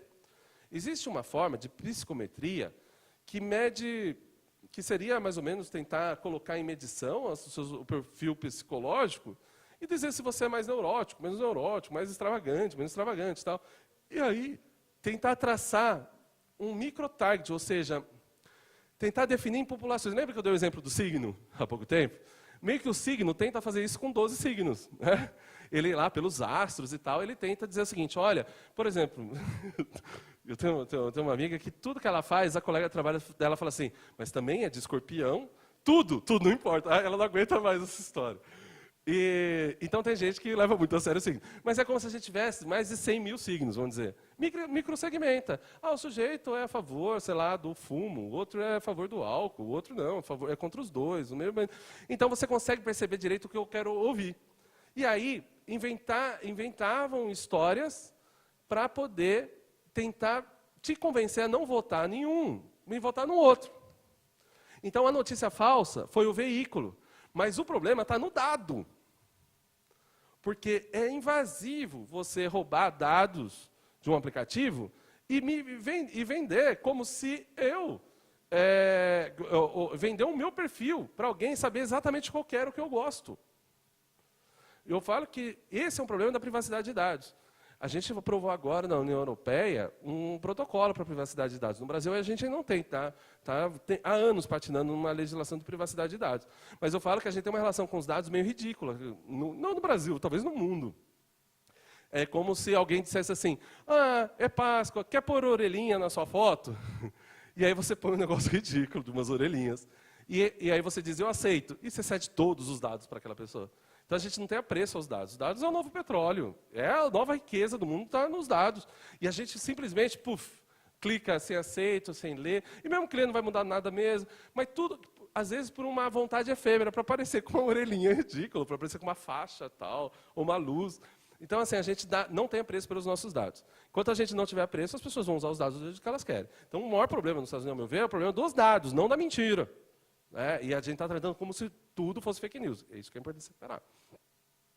Tem 2 estudos bem interessantes, um publicado pela Universidade em Stanford e o outro foi publicado na revista Science, tentando dizer, e aí eu fiz meio que uma interpretação disso, talvez trazendo mais do meu estudo aqui do que necessariamente deles, então tem aí uma divisão mais inspirado neles, mas eu não sei exatamente se eles pensam exatamente o que eu estou pensando, só para fazer o disclaimer aí, para dizer para vocês, olha, às vezes é mais coisa minha mesmo, eu que viajei, mas o que eu estou acreditando ultimamente, né, por enquanto, uma das coisas que eu estou acreditando, que as notícias falsas, elas são muitas vezes produzidas e multiplicadas pelas pessoas que já estão polarizadas no campo político. Eu penso que a notícia falsa é a febre da infecção que se chama polarização. A polarização é o problema e a notícia falsa é a febre, o veículo, é a alimentação do problema, não é o problema em si. Vou explicar. A gente acostumou, no mundo, não só no Brasil, a dividir meio que sempre a população binariamente. Esse é o fulano, o outro é o ciclano. Esse é não sei o quê, o outro é não sei o quê. Não é? A gente não tem pergunta sobre rótulo, sempre é assim, né? A gente vai... Só que o que acontece? Esse povo foi se encaixando nesses eixos polares. O sujeito, vamos imaginar, é a favor do grupo que mata ovelhas. O outro é contra o grupo que mata ovelhas. Mas é tão polar, é tão distante o que eles pensam, que praticamente um nega a existência do outro. Percebeu isso? Não, diz assim, olha, vai lá para o SUS, quero ver alguém ir para o SUS ou tomar vacina, se gosta do outro candidato X. O outro fala assim, quero ver, pedir emprego, se gosta do outro candidato Y. Então, assim, a gente tem uma condenação das pessoas. A gente polarizou tanto que... Aí as notícias falsas, elas são criadas e servem para abastecer esses polos. Eu costumo exemplificar como se fosse 2 peões rodando num eixo. A notícia falsa é produzida aqui nesse polo, só que ela é tão absurda, porque ela realmente alimenta, porque a notícia falsa ela serve meio que com aquela ideia do viés de confirmação. Eu já acredito nisso, eis que aparece a notícia que diz o que eu acredito. Aí o que eu faço? Compartilho e digo assim, tá vendo como eu falei aquilo lá? Né? Só que aquela notícia, ela de alguma maneira, ela agride o pessoal que está aqui no outro polo. E as ideias estão girando aqui no outro polo. E ela agride tanto que a notícia falsa dificilmente penetra no outro polo aqui. Porque é quase uma ideia de negação. É como se dissesse assim, eu não acredito em laranja. O outro fala, eu acredito em laranja. A laranja faz bem para a saúde. Eu falo, eu nem acredito em laranja, como que eu vou quanto mais se ela faz bem? Você entendeu a diferença? Então, aquela notícia falsa que está aqui, ela tende a girar nesse eixo. Ela raramente vai penetrar nesse eixo aqui, que está gerando outras notícias falsas, que retroalimentam esse pensamento. Resultado, numa situação muito polarizada, a notícia falsa muda o voto de alguém? Ela só abastece o prévio pensamento. Ela não manipulou o voto. Ela serve muito mais como uma ideia de confirmar aquilo que a pessoa já pensa. E fica girando aqueles dois eixos, aquele polo aqui, com a notícia falsa sendo publicada, criada e compartilhada entre eles. Quando ela escapa aqui, chega nesse polo, o pessoal daqui dá risada. Fala, nossa, olha que ridículo eles estão fazendo. Tal. Ninguém muda o voto por causa dessa notícia falsa aqui. Porque eles são tão polares que ele não consegue se sensibilizar com a notícia criada aqui. Então, cria-se uma espécie de um túnel de vento, que essas notícias circulam e provocam efeitos no grupo no qual ela se originou. Gente, se é assim, vamos imaginar nós aqui divididos, vamos imaginar que aqui é um polo que acredita em coxinha. Não, coxinha não dá para dar um exemplo, porque já politizaram até a coxinha. Né? Vamos falar, laranja? Laranja, alguém já politizou a laranja? Vamos falar, você já também? Não dá. Vamos, muito mais fácil, então. Esse grupo acredita em X. E esse grupo entende que X não existe. Aqui vai criar várias notícias dizendo que X faz bem para a saúde. X cura o câncer. Se dormir com o X entre a meia e o pé, vai curar o ácido úrico. Aqui diz que o X sequer existe. Então, quando rolar uma notícia falsa criada aqui, de que X cura o ácido úrico, vai chegar aqui e vai falar assim, que é? Que cura o ácido úrico? X não existe. Alguém vai usar X para curar o ácido úrico aqui? Não vai, porque não existe. Entendeu? Então, quanto mais polarizado, as notícias falsas circulam nos seus grupos e pouco tem influência para mudar. Agora, tem um problema que eu acho que vocês já imaginaram enquanto eu falava isso. E o meio? E aquele que não está nesse polo, nem está aqui, aquele que fala assim, talvez X existe, mas eu não sei. Não parei para pensar nisso. Aí, quando aparece X cura o ácido úrico, ele vai falar assim, puta, X cura o ácido úrico. Legal. Ou aparece uma coisa assim, X foi uma invenção, sei lá, de que grupo? Putz, e eu até achava que curava o ácido úrico. Não é? Não tem aquela coisa? Quem está no meio é bombardeado pelas fake news dos dois polos. E hora e outra, num sistema de pressão social, ele meio que pode pegar, agarrar e ir para um eixo. E aí vai ficar circulando lá. Então, por mais maluco que seja, paradoxal que seja, quanto mais polarizado, que é o problema, hein? Não é, isso é um problema de democracia. Quanto mais polarizado, meio que, me parece, que as mentiras têm menos efeito. Porque é tão radical que é difícil de acreditar naquela mentira.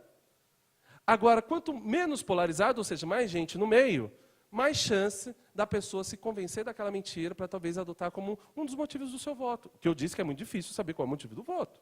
Mas pode acontecer. Então, imagina, a própria infecção pode mudar o efeito da febre. Né? Meio que naquele exemplo que eu dei. Como que me resolver isso? Checando. Não tem jeito. Vou fazer uma lei proibindo fake news. Então ótimo. Então a gente vai tirar o horóscopo, questões religiosas, vai tirar tudo que você imaginar. Quanta coisa? Publicidade. Não vamos ter mais publicidade de nada. Não vamos. Gente, não dá. Eu tenho projetos de lei que, com todo respeito ao Senado, mas que criminaliza a compartilhada. Dê um clique aqui e ganha 2 anos de cadeia. Pô, cara, como que alguém pode querer isso? Então, é o momento em que a gente não pode legislar sobre isso. Primeiro, que a gente conhece pouco. Segundo, que a gente está misturando as coisas. E terceiro, que a gente corre o risco de fazer o pior dos cenários, que é usar isso daí para deslegitimar candidato ou para ferir a liberdade de expressão. Então, meu grande conselho, procurem checar as coisas e façam do cenário político o que deve ser, o debate mesmo. Como vencer os robôs multiplicados aos milhões, e como fazer isso, como fazer aquilo. A gente tem vários dispositivos legais para isso. A gente tem a criminalização da contratação de exércitos digitais. Isso já está lá na lei. E já é antigo, não foi de agora, 2017. A gente tem, dependendo do dano, o crime de injúria eleitoral, difamação, calúnia. Se não é crime, não é nada, às vezes até positivo, se não quer levar para o debate eleitoral, você tem um direito de resposta. A gente já tem uma porrada de coisa para poder cuidar disso. Você acha que é hora de fazer lei para isso? Não se sabe ainda. Então a coisa tem que rolar, a coisa tem que fazer acontecer. Qual o poder disso na votação? Não sei. Eu trouxe aqui uma ideia sobre esses eixos, mas é só uma ideia. Lógico que não é certeza. Quer me prestar o microfone para eu passar para ela? Eu quero que eu passe? Valeu, Thaís. Então, assim, é só uma ideia. Agora, saber mesmo, eu acho que a gente nunca vai saber o quanto que essas mentiras poderiam ou não mudar o voto de alguém. A verdade é que as mentiras sempre puderam mudar o voto das pessoas mesmo. Quem nunca viu os boatos de última hora, né? Os filhos que apareciam de outros relacionamentos, ou alguma coisa na última hora, entre outras coisas. Então, assim, a mentira, ela sempre, a fraude, né? E aí tá, eu acho que legal, só para fechar, para eu te passar, talvez um bom nome não é notícia falsa. É notícia ou informação fraudulenta. Porque não é uma característica de falso ou verdadeiro, mas sim a fraude. Daí que me vem aquela minha ideia, que eu falei que, para mim, não existe fake news culposa. Meio que a fake news é o dolo e o dano, que é o que vai ditar qual é a resposta jurídica para o problema. Fora disso, é no debate. Mentiu para não ir no chá de bebê de alguém, ou no aniversário da tia, não gerou dano, sabe? Assim, fica lá, vai ser punido porque mentiu. Não, a mentira faz parte da humanidade mesmo e me parece que não é a internet que trouxe isso daí. Por favor, queria te ouvir. Professor, meu nome é Lilian, eu sou procuradora da Câmara Municipal aqui de São Paulo. Eu queria pedir para o senhor falar um pouquinho sobre os links patrocinados nas eleições. Tá. Tanto os impulsionados por candidatos, ou por órgãos públicos, ou por pessoas que hoje em dia têm cargo, né, político. Legal, Lilian. Obrigado. Vamos falar um pouquinho do impulsionamento.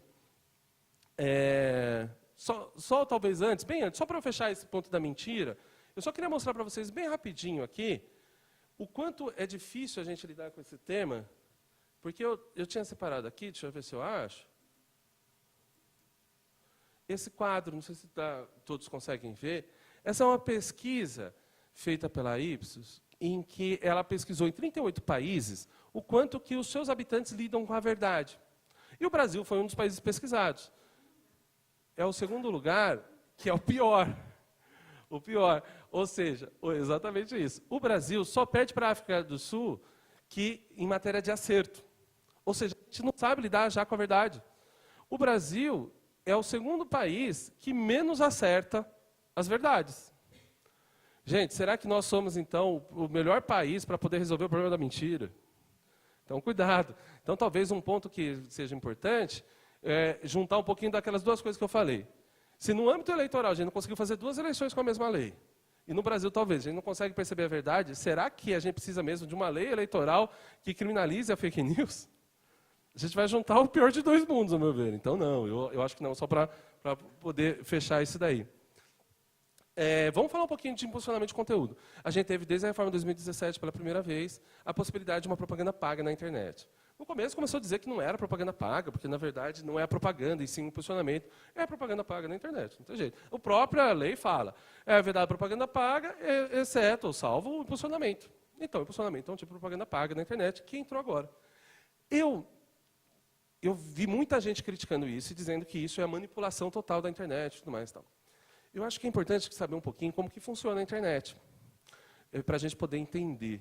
Não que a gente não tem tempo para, talvez, estudar muito a fundo isso, mas só para entender um pouco do conceito de bolhas digitais ou de um pouco de uma ideia do que a internet procura fazer. Vejam. A gente tem lá um campo com muitas informações e existem alguns entes que são os responsáveis para trazer conteúdo para a gente. Então, por exemplo, o Google vai procurar, as redes sociais vão procurar coisas. E adivinha, se você tem uma empresa, vamos imaginar que o Google seja uma lojinha, ou o Facebook uma lojinha. Você quer que o cliente fique mais tempo na lojinha ou menos tempo na lojinha? Mais tempo, né? Todo mundo quer isso, não tem jeito. Então, ele vai procurar meios de te agradar. Então, quando você está lá, e na rede social, o próprio Google, por exemplo, ele faz uma leitura para descobrir do que você gosta. Né? Faz uma leitura para descobrir o que você gosta. E aí ele vai tentando levar esses conteúdos que você gosta. Porque a ideia é que você não saia de lá. Né? A ideia é que Meio que uma ideia que a gente tem é que, com o tempo, ninguém mais vai entrar na internet, porque ninguém mais vai sair dela. Né? Com a internet das coisas, as coisas estarão conectadas e tal. Mas o grande princípio é esse. Está na minha lojinha, eu quero que a pessoa fique aqui, vou fazer de tudo para agradar. Vou deixar o ar-condicionado, vou colocar a cadeirinha para sentar, vou fazer... Porque quanto mais ficar ali, mais consome na minha lojinha, mais dados eu consigo, mais as coisas acontecem, por aí vai. Então, eu tento te agradar. Então, eu uso toda essa engenharia computacional para te trazer coisas que você gosta. Então, por isso que você abre, às vezes, a sua rede social e ela aparece notícias X, e o colega com posição política diversa ou com interesses diversos aparecem outras coisas. Percebe que é o mesmo mundo, só que ele está segmentado para você. Como esses players ganham dinheiro? Ganham dinheiro entendendo o seu perfil e levando para pessoas interessadas produtos ou serviços pelos quais elas têm mais chance de comprar. É aquela propaganda ideal, né? Então, por exemplo, eu vou fazer propaganda de computador para quem é louco por computador. Não adianta fazer... meus pais, por exemplo, eles não gostam de computador, não tem computador em casa. Não adianta ficar povoando eles de computador, porque dificilmente eles comprarão. Eu, provavelmente, comprarei com mais facilidade. Então, a propaganda vai direcionada. É isso, né? Existe o conteúdo nas redes sociais e na internet em si, orgânico, que é o conteúdo em que a própria rede, de um jeito que só ela sabe, isso é o negócio dela. Né? Se ela for abrir isso e dizer para todo mundo como faz, é como o segredo do molho daquele lanche, ou o segredo daquele suco. Ou seja, é o segredo do negócio, a pessoa descobriu aquilo, desenvolve aquilo. Então, ela procura fazer com que o conteúdo orgânico ande na sua rede, pelos seus interesses. Você tem uma rede social, você é amiga dela, o conteúdo dela se espalha, se conecta. Quando você curte, dá um sinal, fala, opa, olha só aqui, a Lilian gostou disso. Puta, então vamos mandar isso, que isso é parecido com isso. Lembra, isso começa lá na Amazon, quando a gente fala assim, quem gostou desse livro também gosta desse, quem não sei o quê. Então começa essa engenharia de dados lá. Isso vem e se transforma para o seu mundo do que digital. Então, organicamente, um conteúdo pode chegar a você. Se você estiver naquela linha, meio que naquela reta aqui. Então, por exemplo, eu tenho um conteúdo aqui, nessa linha aqui está a pessoa. Você está nessa linha, o conteúdo está aqui, ele vai chegar em você. Acontece que nem sempre o conteúdo chega para você diretamente. E aí, uma engenharia que eles passaram também a ganhar dinheiro com isso, que é justamente a grande sacada da publicidade, é jogar o conteúdo para as pessoas que querem, não só as que estão na linha, como orgânico, mas aquelas pessoas que têm interesse. Vamos imaginar, eu tenho uma bandeira, vamos falar de político já, mas podia ser de produto. Vamos imaginar, eu tenho produtos para emagrecer. E aí eu vou procurar as pessoas gordinhas, os magrinhos não vão ter muito interesse naquilo. E às vezes nem todos os gordinhos. De repente tem os gordinhos que estão muito bem do jeito que estão. E pronto. E aí aqueles produtos, eles vão fazer menos efeito para ele. Agora, o sujeito começa a procurar cirurgia bariátrica. Começa a procurar não sei o quê, remédio para emagrecer. Opa, acendeu o alerta que ele não só é gordinho, como ele quer emagrecer. Aí, de repente, ele não está na linha daquele produto ou daquele serviço. O que você faz? Eu sei que você quer aqui. Você não está na linha orgânica. Eu pego e furo. O negócio está lá. Ele só ia atingir aquele pessoal.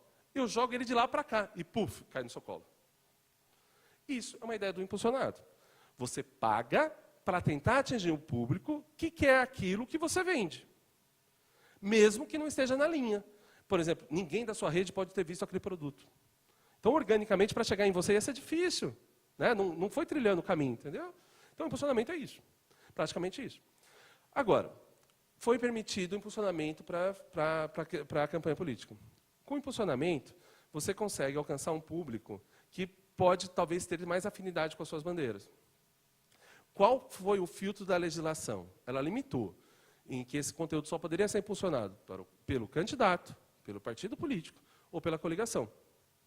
Então, os cidadãos, as outras pessoas, não poderiam impulsionar esse conteúdo. Então, durante a campanha, você tem esse impulsionamento de conteúdo, então você alcança mais pessoas de sua maneira que têm essa afinidade. Aí você pode dizer assim, como que eu vou controlar, então, quem não é candidato e que fez o impulsionamento? Isso é uma forma. Gente, uma coisa bem importante de falar, sobretudo nas redes sociais, às vezes a gente não percebe, mas eles estão todo dia trabalhando e trabalhando muito para tirar a notícia falsa do cenário, para diminuir o impacto dela. Existe, recentemente, eu denunciei conteúdo várias vezes que eu vi conteúdos falsos, eles removeram. Às vezes a gente só pensa em judicializar, né? Eu, inclusive, quando eu estou falando com advogados, eu falo, olha, presta atenção nisso daí, presta atenção nos meios administrativos de remoção de conteúdo. Porque é uma briga de gato e rato. Todo dia a rede tenta coibir as coisas que violam suas políticas. Tem que violar sua política, não é só porque você quer. Por exemplo, falou mal de você, depende né, ou uma imagem pornográfica, alguma coisa assim, violou as políticas daquela rede, você denuncia, eles podem verificar e retirar o conteúdo, né, bloquear aquele conteúdo. E aí você fala assim, pô, mas como que eu vou saber quem é candidato, quem não é candidato, quem é partido, quem não é partido? Está sendo tudo construído para poder atender a campanha. Então, por exemplo, se o Facebook antes, por exemplo, ou o cenário, o Facebook ele tem um modo de agir. Eu falo do Facebook porque talvez eu acho que o principal cenário, né? Embora o Instagram também a gente tenha aí e tal. Mas ele procura, de alguma maneira, antes ele proibia ele respondia por todos os impulsionamentos. Eu lembro que teve uma conversa com o pessoal do Facebook, e aí eu perguntei numa palestra, assim, eu fiz a pergunta, perguntei assim, mas como que vocês vão permitir o impulsionamento, né, ou atender o impulsionamento só de candidato, partido, coligação? Falou, antes a gente tinha que filtrar todos, agora a gente só elimina alguns. Eu nunca tinha pensado nisso. Falou assim, antes, eu tenho 1 milhão de impulsionamento, todos eles eram excluídos. Agora, metade pode ser excluído. Então, um pouco disso. O problema que eu acho que você levantou, e que é um problema de muito mais complexidade, é o patrimônio digital. Então, hoje, a gente tem patrimônios digitais. Quem tem as suas páginas tem, às vezes, uma vida inteira digital ali. E fica muito confuso se eu posso usar o patrimônio que eu já adquiri antes para a campanha agora. A gente pode. A gente teve um caso muito famoso aqui em São Paulo, um caso para o governo de São Paulo, em que a Justiça Eleitoral teve que se posicionar a respeito disso. E que viu que, naquela ocasião, e depois isso vem se confirmando, que não há problema com esse patrimônio digital. Por exemplo, eu tenho uma página, essa página tem 10 milhões de curtidas ou seguidores. Mas eu consegui isso antes da eleição, eu posso usar agora? Pode. A própria lei já traz isso. Então, a gente vai ter algumas confusões. Aí você pode falar assim, pô, mas isso não é democrático. Quem tem mais dinheiro vai alcançar mais pessoas. E aí eu falo para vocês, e quando não é assim? Na TV... não, o horário é gratuito. Ué, mas não tem partido que tem mais tempo do que outro? Por que ele tem mais tempo? Porque ele teve um desempenho melhor na última eleição. Na imprensa escrita, quem tem mais dinheiro é pago. No rádio, tem mais tempo, recebeu mais dinheiro do fundo. Então você pode falar assim, olha, eu sei que o dinheiro, nesse caso, vai deturpar tudo e tal, não sei o quê. Só que assim, antes você tinha 0 chance de alcançar o público. Agora você tem alguma chance, isso custa. A campanha custa. Você vai... tira isso. Quem vai distribuir mais panfletos? Quem vai contratar mais cabos eleitorais? Quem vai ter mais bandeira na rua? Quem tem mais dinheiro. Sempre foi assim. A gente olha como se a internet trouxesse essa novidade. Então, eu entendo a crítica do impulsionamento, mas eu, particularmente, acho que num deserto onde não existia nada, existe agora alguma coisa. E, às vezes, com pouco dinheiro, você consegue alcançar uma turma. E, claro, quem tiver muito dinheiro vai conseguir. Agora é o seguinte, hein? Permitir impulsionamento não quer dizer que eu tirei todo o resto da legislação fora. Ainda tem que prestar contas, isso tem que ser transparente. Os players vão ter que procurar meios transparentes, a gente ainda vai ter mudanças sobre isso. A Thaís me falou que hoje vocês terão uma conversa sobre marketing eleitoral e o uso das redes sociais para as eleições e tudo mais na parte da tarde. E provavelmente ali vai ter uma série de estratégias. Então, se antes eu tinha 0, era um deserto, nada. Hoje eu tenho um pouquinho de chance de aparecer. Gente, que chance a gente tinha de concorrer com alguém famoso?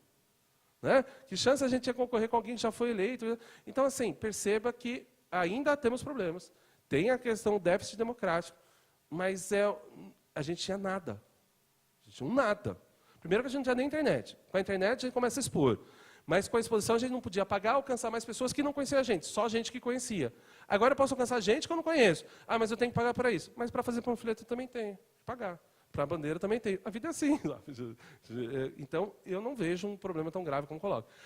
E se eu usar trilhões para impulsionar e dominar o negócio? Você vai ter abuso do poder econômico ou dos meios de comunicação, você vai ter que pagar por isso. Se eu não informar, eu acho que, pelo contrário, eu acho que os players estão tão preocupados que vão deixar isso talvez um pouco mais transparente.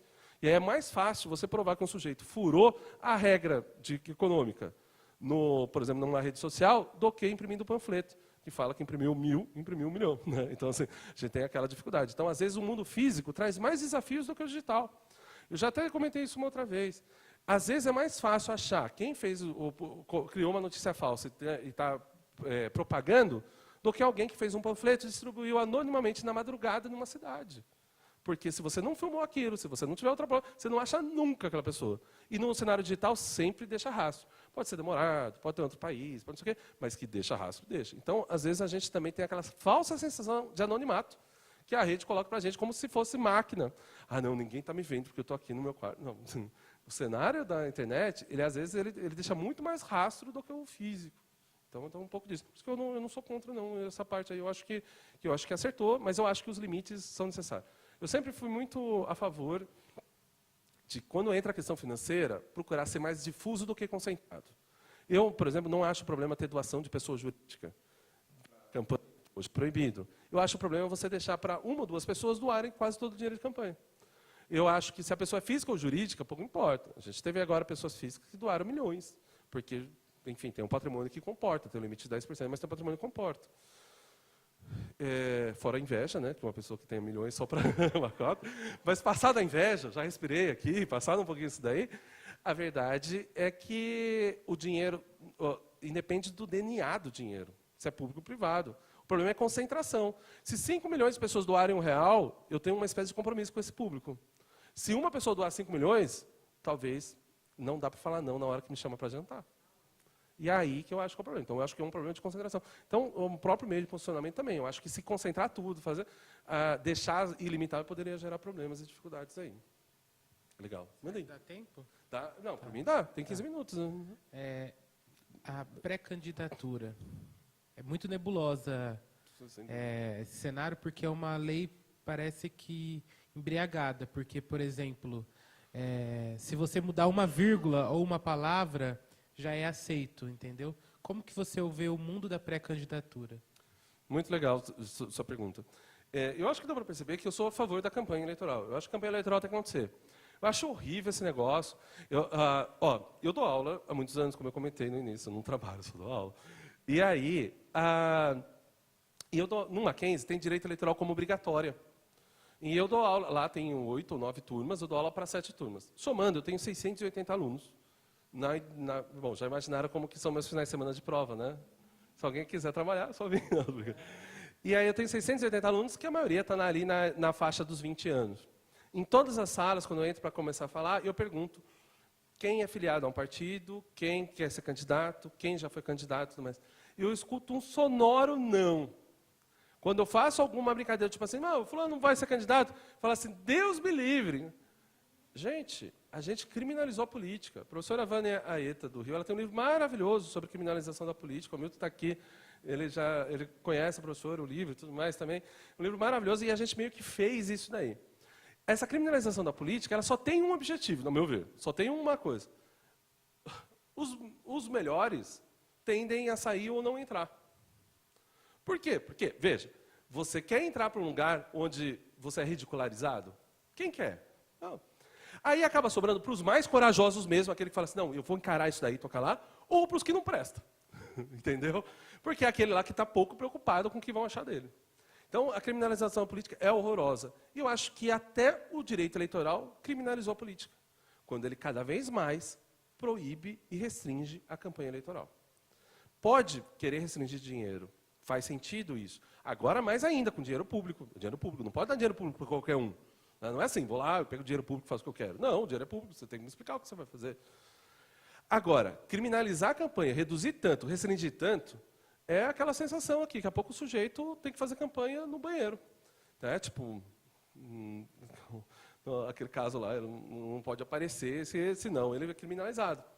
Então, eu com toda sinceridade, em janeiro, vocês imaginavam... nós já não sabíamos de alguns candidatos? Já. É hipocrisia querer falar que não. Já sabia. Qual é o problema da pré-candidatura? Primeiro assim, antes da existência da pré-candidatura, a gente não tinha pré-candidatura, a gente tinha hipocrisia total. Ah, não há campanha, começa só agora. É como se desse uma largada. Não, fica todo mundo lá, tipo, sabe? Parece que está vendendo droga. A pessoa está lá, oi, vamos fazer um negócio horrível.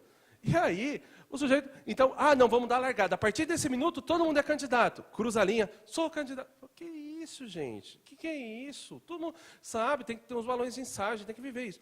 E aí institui a pré-campanha.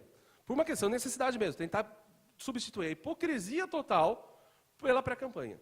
Só que não se sabe que figura é essa. As regras da pré-campanha, da campanha se aplicam à pré-campanha, isso é um entendimento que parece que vem sendo traçado. Então, os limites de uma se aplicam no outro. O que, ao meu ver, é um absurdo. Até pouco tempo, não sei se vocês lembram, a gente tem uma proibição de fazer outdoor para a campanha política. Né? Então, assim, por exemplo, na cidade de São Paulo, o outdoor era proibido para qualquer gênero, mas em muitas cidades ele é permitido. Numa cidade que é permitido, é proibido o eleitoral. Porque o eleitoral, quem comanda o poder de polícia não é a prefeitura, e sim a legislação federal e a justiça eleitoral. Então, mesmo na cidade que pode outdoor, não pode outdoor de candidato. Aí a gente tinha, tradicionalmente, no Dia das Mães, vários outdoors na cidade dizendo o vereador X ou o prefeito tal, não sei o quê, parabeniza todas as mães, não sei o quê e tal, não sei o quê. E esse outdoor, tradicionalmente, ele tinha aquela carinha mais, né, de chamar para a política e tal. E tinha um entendimento jurisprudencial, não sei se o Hamilton tiver outra coisa, vai me colocando que a gente vai se ajustando, mas de que esse outdoor era possível fazer, que se tratava muito de mera promoção pessoal, que se falava dele e tudo mais. Tal.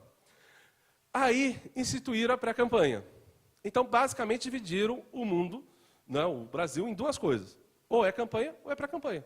Porque eu tenho a data que acaba a pré-campanha, mas eu não tenho a data que começa. E aí, estão querendo trazer as restrições da campanha para a pré-campanha. Resultado, a gente teria um regime de exceção, uma faixa de exceção e de restrições. Aquele sujeito que fazia o outdoor e que podia, na época que a pré-campanha era proibida, passa a não poder mais seguir assim. Por quê? Porque o outdoor não pode ir na campanha, a restrição da campanha vira para a pré-campanha. Ou seja, só a gente, para fazer uma lei, para abrir mais e fecha. Eu nunca vi, mas isso pode acontecer. Agora, com toda sinceridade, é tão difícil definir o que é pré-campanha, e o problema disso, ao meu ver, está naquilo que eu falei que eu acho que é o maior defeito da legislação eleitoral. É juntar o registro com a campanha. Se a gente já sabe, já tem um registro do candidato, estabilizou, ele vai fazer... Porque se tem uma coisa horrorosa, é isso. Eu uma vez escrevi sobre propaganda antecipada e estava falando assim, eu, por exemplo, nunca fui candidato, não tenho intenção de ser, mas não por questão de criminalização, só porque eu realmente não tenho essa intenção. Se eu faço uma propaganda dizendo assim, poxa, eu sou maravilhoso, gente, olhem para mim, né? Talvez eu não chamaria a atenção da política. Agora, se eu já fosse prefeito, ou tivesse sido prefeito, ou deputado, alguma coisa, eu falo isso, propaganda antecipada nele. Então o meu critério é o quê? É subjetivo? Então eu vou falar, se a pessoa já passou pela política, é propaganda antecipada quando ela fala bem de si. Como que eu vou resolver esse critério? E se a pessoa nunca passou? A gente teve recentemente uma forte especulação com o apresentador de TV, Luciano Huck, que saiu não candidato. Ele nunca saiu candidato, que eu saiba, nunca teve nada. E aí, se ele saísse? Então, a questão da propaganda antecipada ou da pré-campanha, ela é muito grave, porque a gente não sabe quem serão os candidatos. Agora, deixar isso livre, sem nenhum tipo de controle, de onde está saindo esse dinheiro que está pagando as coisas? Abastecendo as questões digitais, como ela trouxe, ou fazendo. Então, eu acho que a gente tinha que resolver isso. Mas eu acho que o problema está mais no pedido de registro. Eu acho que se a gente tivesse pedido de registro antes, instituísse a campanha do pedido de registro até a campanha e a campanha até a eleição, ficou lindo. Está tudo certo. Eu super entenderia esse sistema. Mas eu não vejo essa possibilidade hoje. Só um adendo. Mas você concorda com a frase que eu já vi muitos pré-candidatos a falar, eu posso gastar meu dinheiro como eu quiser na pré-campanha?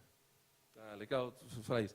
Então, na verdade, assim, a questão de gastar o próprio dinheiro para a campanha, a gente tem a questão do autofinanciamento, que de alguma maneira a gente acabou nessa eleição aí, ficou um negócio confuso e que fica de alguma maneira ilimitado e tudo mais.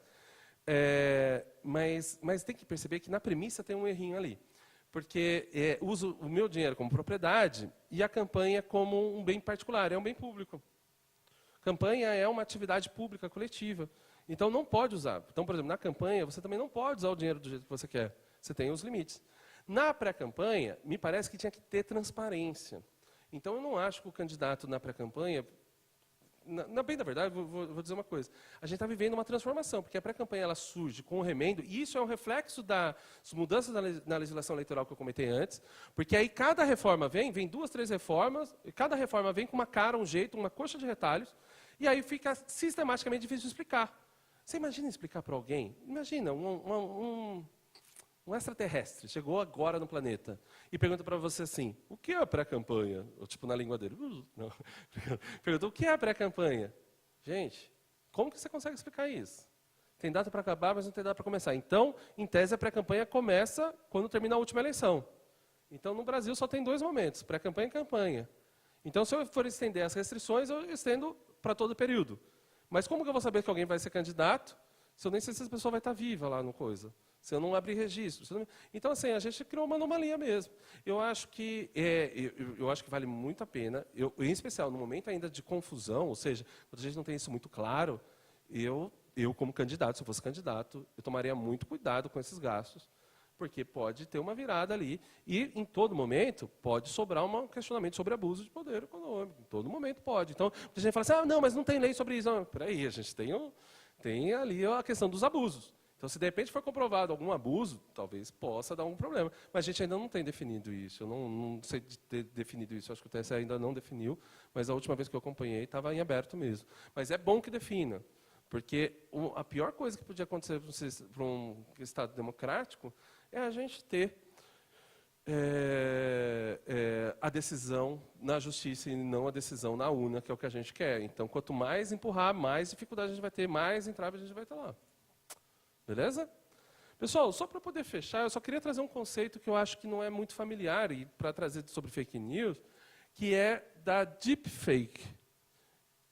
Não sei se vocês já ouviram falar, mas eu acho que é um termo que vai começar a crescer.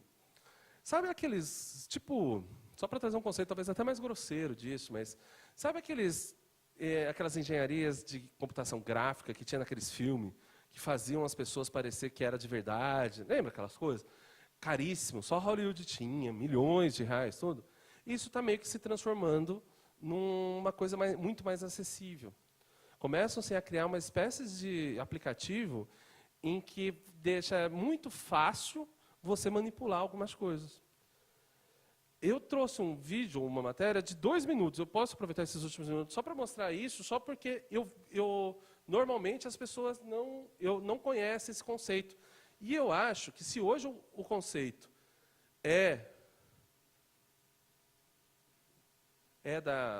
se o conceito presente para pretendente? Poupe.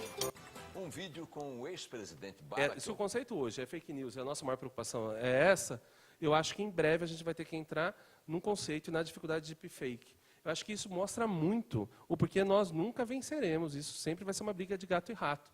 Dá uma olhadinha nessa matéria aqui, por exemplo, da Band, que fala a respeito, e depois, se quiser, a gente conversa um pouco mais. Mas é mais para apresentar um conceito, só para meio que não fechar só com o que existe, mas tentar falar um pouco, talvez, do futuro do tema, que eu acho que pode crescer. O vídeo ele tem 1 minutinho só, 50 segundos, e aí a gente dá uma olhadinha aqui. Obama, feito por um cineasta americano para alertar sobre a manipulação de notícias, viralizou na internet. O vídeo mostra o ex-presidente americano Barack Obama dizendo frases que nunca pronunciou, pelo menos publicamente. Em uma delas, ele chama Donald Trump de total e completo idiota. President Trump is a total and complete dipshit.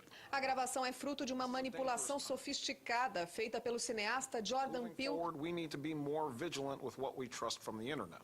Com a ajuda de um programa de edição, ele sobrepôs a imagem da sua mandíbula na de Obama, que teve sua fala sintetizada por um software. Esse novo patamar de manipulação das informações vem sendo chamado de Deep Fake News, ou notícias falsas profundas.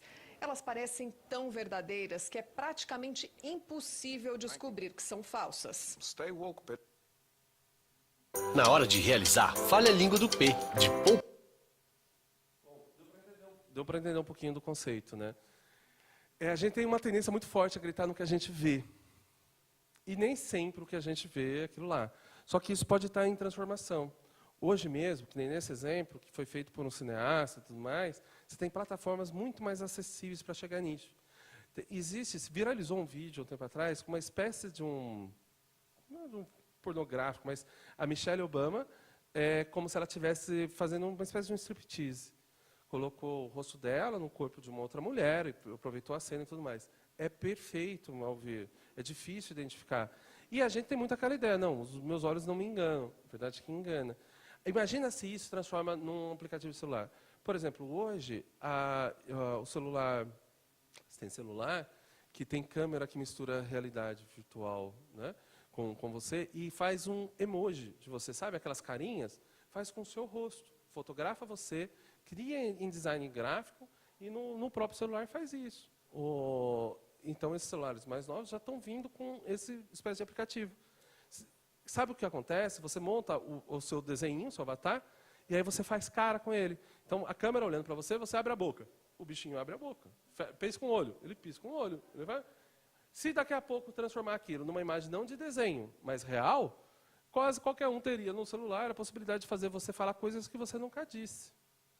Perceba que a gente está num caminho de fusão entre a verdade e a mentira, que vai depender muito mais da nossa checagem, do nosso cuidado, e de como relacionar com aquilo, talvez não acreditar mais nem em tudo que a gente vê.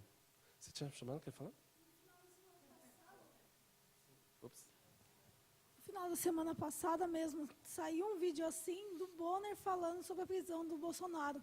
Né, que não existe, e a galera estava até falando, mas estou procurando no Google e não tem nada aqui. Foi bem no final da semana passada. Perfeito, perfeito. Ótimo exemplo. E a gente tem outros que estão crescendo. E com o tempo isso vai viralizar, gente. Isso vai chegar, vai chegar. Então percebam que a gente vai ter que rever, talvez, a forma que a gente trata a verdade e a mentira, o que os nossos olhos veem, o que os nossos ouvidos escutam. E a gente vai ter que tentar avançar um pouco mais nisso. Porque nem o que a gente vê, talvez, seja a prova da verdade ou da mentira. Então, não dá para criminalizar tudo, mas não dá para aceitar tudo. E a gente vai ter que olhar, talvez, um pouco mais para o dano e para o dolo e acompanhar aí a evolução. E, sinceramente, ela não para nunca. Enquanto nós fizermos essa nossa conversa aqui, milhares de aplicativos foram criados. Muita coisa que a gente não sabe, que desde o momento que a gente entrou aqui, a gente saiu, estão sendo criadas, estão sendo desenvolvidas, dados estão sendo compartilhados, as coisas estão acontecendo. Então, a gente nunca vai acabar esse assunto. Esse é um assunto em transformação. Então, depende muito da coerência que a gente vai tocar daqui para o final. Eu acho que o pior cenário é a criminalização, porque a gente usa a última razão, a última possibilidade, para tentar proibir uma coisa que não é possível proibir. Mas a gente pode diminuir os danos. Mas isso com uso super responsável. A gente tem que se colocar no nosso lugar, como usuário da internet, como quem cuida disso daí. Tudo bem?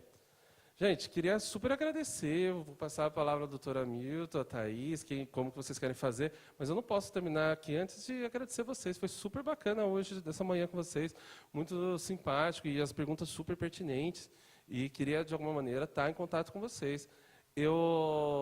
Além de agradecer, eu queria deixar também aqui meu e-mail, que fique um pouco mais fácil da gente poder se comunicar. Primeiro para as redes sociais, quem quiser, fique à vontade. Eu estou com o Diogo Reis. Meu nome, eu gosto de explicar que é porque alguém aqui chama Diogo? Não. O Diego? Gente, quem chama Diego? O Diogo sabe do que eu estou falando. Tem uma vida confundida e não vivida chamada Diego por aí. Tem alguém que viveu essa vida. Porque eu fui chamado de Diego metade da minha vida. Mas o nome é Diogo. Tem até uma camiseta escrito, né? Diogo não é Diego, mas tudo bem. Mas é Diogo. E eu gosto de explicar isso para você lembrar o e-mail. E o meu nome, sobrenome, é Reis. Reis se escreve igual raiz, só que troca o Z pelo S. Então, meu nome é Diogo Reis. R-A-I-S. Muita gente confunde o Reis com o da maionese, do ketchup Heinz, o alemão, nada a ver. Eu ainda meio gripado, mas é só Reis mesmo. Igual raiz, R-A-I-S, só que troca o Z, né, pelo S. Então, meu e-mail é professor, por extenso mesmo, não é prof, é professor Diogo Reis, @gmail.com. Professor Diogo Reis, @gmail.com. Não tem underline, ponto, só assim mesmo, professor Diogo Reis, @gmail.com. Fique à vontade para a gente poder se comunicar, vai ser um prazer estar com vocês que estiveram aqui presencialmente ou virtualmente, é sempre muito legal poder estar em contato. Eu acho que se tem uma maravilha da tecnologia é a gente poder se comunicar, às vezes atemporal, tentando vencer aí o tempo e o espaço, meio que as leis da física ficam todas bagunçadas, e a gente pode tirar bons frutos disso, não só fazer deep fake news, e a gente poder fazer coisas talvez muito mais legais, mais divertidas e muito mais verdadeiras aí. Super obrigado. Valeu demais. Obrigado, Thaís, meu.